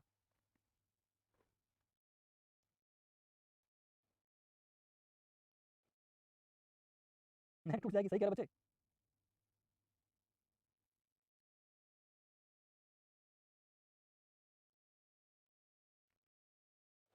ओके, इसके बाद है 7वें नंबर। एक बार देखता हूं क्या होता है सिचुएशन। ये देखो, इसे देखो आप, ये बड़ा शानदार है। ये एक्चुअल डायग्राम देख लो एक बार आप, लगे हाथ। हेड की डिलीवरी फ्लेक्शन से नहीं एक्सटेंशन से हुई है, और हेड का ऑक्सीपुट बाहर आया है। प्यूबिक सिम्फाइस कौन था? ऑक्सीपुट। ये फेस किधर था? ये फेस किधर है? एक बार देखो, इससे अच्छा डायग्राम नहीं मिलेगा, अगर दिख रहा होगा तो बेस्ट डायग्राम है। ये फेस, ये है फेस, और ये फेस किधर की तरफ है? सेक्टम की तरफ। ये है ऑक्सीपुट, और ये किधर की तरफ है? प्यूबिक सिम्फाइसिस की तरफ। हो गया? तो ऑक्सीपुट किधर हो गया? प्यूबिक सिम्फाइसिस की तरफ, और फेस किधर है? सेक्टम की तरफ। तो हेड की डिलीवरी तो कैसे हो गई? ऐसे एक्सटेंशन से। अब इसने कितना घुमाया? 1/8। ये ऐसे करो इसको यूं। समझ आ रहा है बेटा? अब आपको समझ में आ जाएगा। यहां से इधर कर दिया तो कितना कर दिया? 1/8। हाँ समझ में आया? और वापस एक्सटर्नल रोटेशन में क्या होता है? ये इधर वापस घूम जाता है इधर।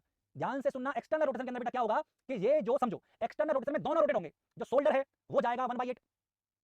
अब समझो, मैं समझा दूंगा, कोई दिक्कत नहीं। देखो इधर देखना आसान है, ठीक है? एक बार देखो, आपने कहा ये है external, internal rotation of head, ठीक है? ये है ट्विस्टिंग, एंड ये है कौन सी बच्चे? रिट्विस्टिंग। समझ आ रहा है? ये रिट्विस्टिंग। अब आप क्या चाहते हो? आप चाहते हो एक्सटर्नल रोटेशन, तो अब मैं चाहता हूं कि थोड़े शोल्डर भी घूमे। समझ में आ रहा है ना? थोड़े शोल्डर भी घूमे। अभी मैं ऐसे हूं ना, तो मैं चाहता हूं कि थोड़े शोल्डर भी घूमे, तो थोड़ा 1/8 तो कौन घूमे? शोल्डर। और 1/8 कौन घूमे? हेड। समझ आ रहा है बच्चे? 1/8 कौन घूमे? शोल्डर, और 1/8 कौन घूमे? हेड। तो इसके अंदर क्या होता है? हेड जो शोल्डर है वो अंदर घूमते हैं 1/8। समझ आ रहा है बच्चे? तो जो एक्सटर्नल रोटेशन के अंदर क्या होता है, जो शोल्डर होते हैं, जो अभी अंदर है, डिलीवर नहीं हुए, शोल्डर रोटेट होते हैं 1/8, और हेड क्या होता है? रोटेट होता है, ये भी रोटेट होता है 1/8, और दोनों सेम डायरेक्शन में होते हैं। यानी कि हेड जो है वो डायरेक्ट एक्सटर्नली होता है, क्या रोटेट होता है, एज द रेस्टिट्यूशन, जैसे कि रेस्टिट्यूशन में हुआ था। समझ आया बच्चे? है शोल्डर का कितना रोटेशन होता है? एक्सटर्नल रोटेशन ऑफ हेड में शोल्डर का रोटेशन कितना होता है बेटा? आंसर है 1/8। और हेड का रोटेशन क्या होता है? समझ रहे बच्चे? तो हेड का कितना? अब मेरी बात सुनो, देख बहुत इंपॉर्टेंट है ये वाला डायग्राम, इसको एक बार दोबारा देखिए, इसको देखिए। एक्सटर्नल रोटेशन में क्या हुआ कि सपोज करो ये पोजीशन एलओटी थी, कौन सी थी? एलओटी है ना? तो इसका हेड एक्सटेंशन से बाहर आया। अब इसका जो ऑक्सीपुट है वो तो लेफ्ट की तरफ ही है, और अगर ये ऑक्सीपुट लेफ्ट की तरफ ही है तो ये तो वही हो गया जो पहले था, जहां से शुरू किया वही पहुंच गए। अंदर मैंने 2/8 घुमाया था, उस समय हेड कहां था? उस समय ऑक्सीपुट कहां था? एलओटी पे। फिर मैंने कितना घुमाया? 2/8, तो फिर कहां आ गया? यहां ऐसे आ गया। फिर मैंने कितना घुमाया? 1/8 घुमाया। उसके बाद मैंने वापस घुमाया 1/8, ये 1/8, तो यहां से ये वापस इधर गया, तो ये कितना गया? 1/8। तो वापस से ऑक्सीपुट कहां पहुंच गया? वहीं जहां था, एलओटी की तरफ। यानी इसका ऑक्सीपुट होगा लेफ्ट थाइज की तरफ, मां की लेफ्ट थाइज की तरफ इसका ऑक्सीपुट होगा। समझ आ रहा है बच्चे? आया कि नहीं आया? शोल्डर का रोटेशन एक्सटर्नल रोटेशन में होता है, शोल्डर का रोटेशन रेस्टिट्यूशन के बाद होता है। मैं समझाता हूं, कोई बात नहीं। देखो अब ऐसे समझो, आप एक बार और समझ लो।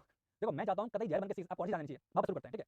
ये मैं हूं, मैंने कहा ये मेरा ऑक्सीपुट है। अब एक साथ समझ आ जाएगा, लास्ट बार प्रयास करो। ये ऑक्सीपुट है, मैंने कहा ये है प्यूबिक सिम्फाइसिस, मैंने कहा ये सेक्रम है, मैंने कहा ऐसा ही है। हाँ, आपकी पोजीशन कहां है? मैंने कहा एलओटी ट्रांसवर्स। ये एंटीरियो पोस्टीरियर डायमीटर, ये कौन सा है? एंटीरियो पोस्टीरियर। इधर है प्यूबिक सिम्फाइसिस, इधर सेक्रम, और मेरा ऑक्सीपुट है लेफ्ट कहां पर? एलओटी पे, ठीक है? अब आप क्या चाहते हो? मैं चाहता हूं 2/8 करो, 2/8 कर दिया, 2/8 मैंने कर दिया। 2/8 करते ही हेड डिलीवरी हुई, मैंने कहा हुई। अब 2/8 करते ही ऑक्सीपुट कहां गया मेरा? प्यूबिक सिम्फाइसिस पे। कहां गया? प्यूबिक सिम्फाइसिस पे। समझ आ रहा है क्या बच्चे? तो प्यूबिक सिम्फाइसिस में क्या ऑक्सीपुट, अब क्या होगा? रेस्टिट्यूशन। क्या होगा? रेस्टिट्यूशन। अब ये आएगा इधर 1/8, ठीक है? आ गया।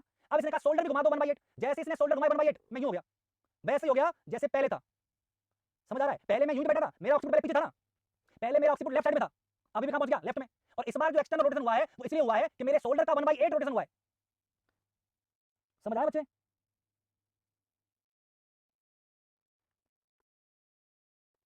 तो बेटा ये कौन सा? ये एक्सटर्नल रोटेशन, ठीक है बच्चे? इसके बाद लास्ट आता है 8वें नंबर पे आता है एक्सपल्सन।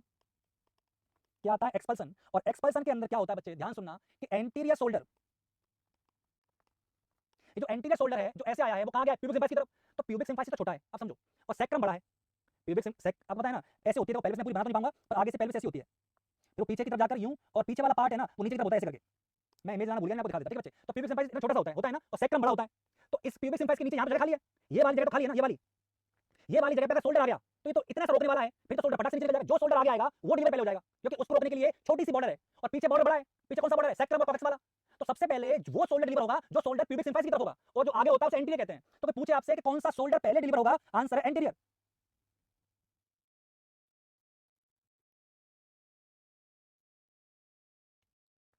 तो सबसे पहले कौन सा डिलीवर होगा? Anterior shoulder. बेटा क्या प्रियंका? हाँ एंटीरियर से होगा, मंजू मंद, ठीक है बेटा? सर शोल्डर की डिलीवरी कौन सी पोजीशन में होगी? सर हाँ, पोजीशन नहीं पूछते बच्चे, शोल्डर की डिलीवरी पूछते हैं कौन से प्रोसेस से होगी। एंटीरियर शोल्डर फर्स्ट डिलीवर होगा और पोस्टीरियर शोल्डर लेटर डिलीवर होगा, हाँ या ना? अब वो ये पूछता है बॉडी की डिलीवरी, यानी शोल्डर प्लस बॉडी की डिलीवरी कौन से तरीके से होगी? आंसर है the way is known as lateral flexion. याद रखना, हेड की डिलीवरी एक्सटेंशन से होती है और बॉडी की डिलीवरी लेटरल फ्लेक्शन से होती है। तो लेटरल फ्लेक्शन से होगी शोल्डर की डिलीवरी, शोल्डर और बॉडी की डिलीवरी, और बाकी हेड की डिलीवरी कैसे होती है? एक्सटेंशन से होती है। किससे होती है? एक्सटेंशन से होती है। आई होप आपको इतना समझ में आ गया होगा बच्चे, ठीक है? ये सब आपको समझ आया? तो ये सब चीजों में बेटा मैंने आपको बता दिया कि आपको किन किन चीजों का ध्यान रखना है, ठीक है? अब कुछ चीजें हैं जो आपको बता रहा हूं कि सेकंड स्टेज में हमें मैनेज क्या करना है। तो सेकंड स्टेज का जो कुछ मैनेजमेंट है उसके बारे में कुछ बात याद रखना। पहली बात, आप प्राइवेसी मेंटेन करना, खुले में उसकी डिलीवरी मत करवाना। हर इंसान की डिग्निटी होती है, हर इंसान की इज्जत होती है, आपको उसका ख्याल रखना है। तो डिग्निटीज को समझा बच्चे? चलो बच्चा हो गया, ताली बजाओ सब लोग, मिठाई बांटो। समझ रहे बच्चे? तो प्राइवेसी डिग्निटी सबकी होती है, उसका ख्याल रखना है आपको। अगर मेल डॉक्टर डिलीवरी करा रहा है, समझे सीएचओ साहब? अगर मेल डॉक्टर डिलीवरी करा रहा है, मुबारक हो, सीएचओ पैदा हुआ है। सागवान जी कह रहे हैं सर सीएचओ पैदा हुआ है, बहुत बढ़िया, सीएचओ अच्छी बात है, घर में सीएचओ पैदा होंगे। अगर मेल डॉक्टर कह रहा है कि मैं सर्जरी कराऊंगा, तो याद रखना फीमेल असिस्टेंट को साथ रखना जरूरी है, कंपलसरी है, ये नॉर्म्स में है। अकेले मत घुस जाना डिलीवरी कराने, जूते खाओगे बाद में। फीमेल असिस्टेंट को रखना कंपलसरी है, समझ आ रही है मेरी बात? इसे मत भूलना, कंपलसरी है। किसको रखना? फीमेल डॉक्टर को रखना, सॉरी असिस्टेंट को रखना कंपलसरी, अगर मेल डॉक्टर है तो। आई होप आपको इतना समझ में आ रहा होगा, ठीक है ना? चलो इसके बाद और बताओ, और हम क्या कर सकते हैं? आप उससे पूछना कि अगर कोई भी प्रोसीजर कर रहे हैं तो उससे पहले पूछ लेना उसके घर वालों को, उसको प्रोसीजर कर सकते हैं कि नहीं कर सकते हैं, ठीक है? उसके बाद आप अपनी पूरी सेफ्टी रख लेना, ग्लव्स गाउन जो भी आपको पहनने हो पहन के रख लेना। इस महिला के बटक्स के नीचे कैली पैड यूज करते हैं, कैलीज पैड बिलो द बटक्स। इसकी बटक्स के नीचे क्या यूज करते हैं? हम बेटा कैलीज पैड का यूज करते हैं, ठीक है बच्चे? और फिर हम क्लीन टॉवल से सपोर्ट देते हैं पेरिनियम को ड्यूरिंग डिलीवरी। बात समझ में आ रही है? और फुल ब्लेडर पे डिलीवरी नहीं कराते, अवॉइड फुल ब्लेडर। समझ आ रहा है बच्चे? फुल ब्लेडर पे हमें डिलीवरी नहीं करानी, मैं बता चुका हूं, मुझे क्लीन करना पड़ेगा। और जब ये लेबर करवा रहे हो तो एक हाथ से पेरिनियल को सपोर्ट जरूर देना, और ज्यादा हैवी सपोर्ट मत देना, नहीं तो फिर वो रप्चर हो जाएगी। तो पेरिनियल पे हल्का सा कॉटन का पैड लगाकर सपोर्ट देना किसको? पेरिनियल को, नहीं तो वो लेसरेशन होने के चांस ज्यादा हो जाते हैं, ठीक है बच्चे? तो ये सारी चीजें आपको ध्यान में रखनी है किसके अंदर? किसके अंदर? मैनेजमेंट ऑफ सेकंड स्टेज के अंदर। अब मुझे क्या बताना है वो ध्यान सुनो।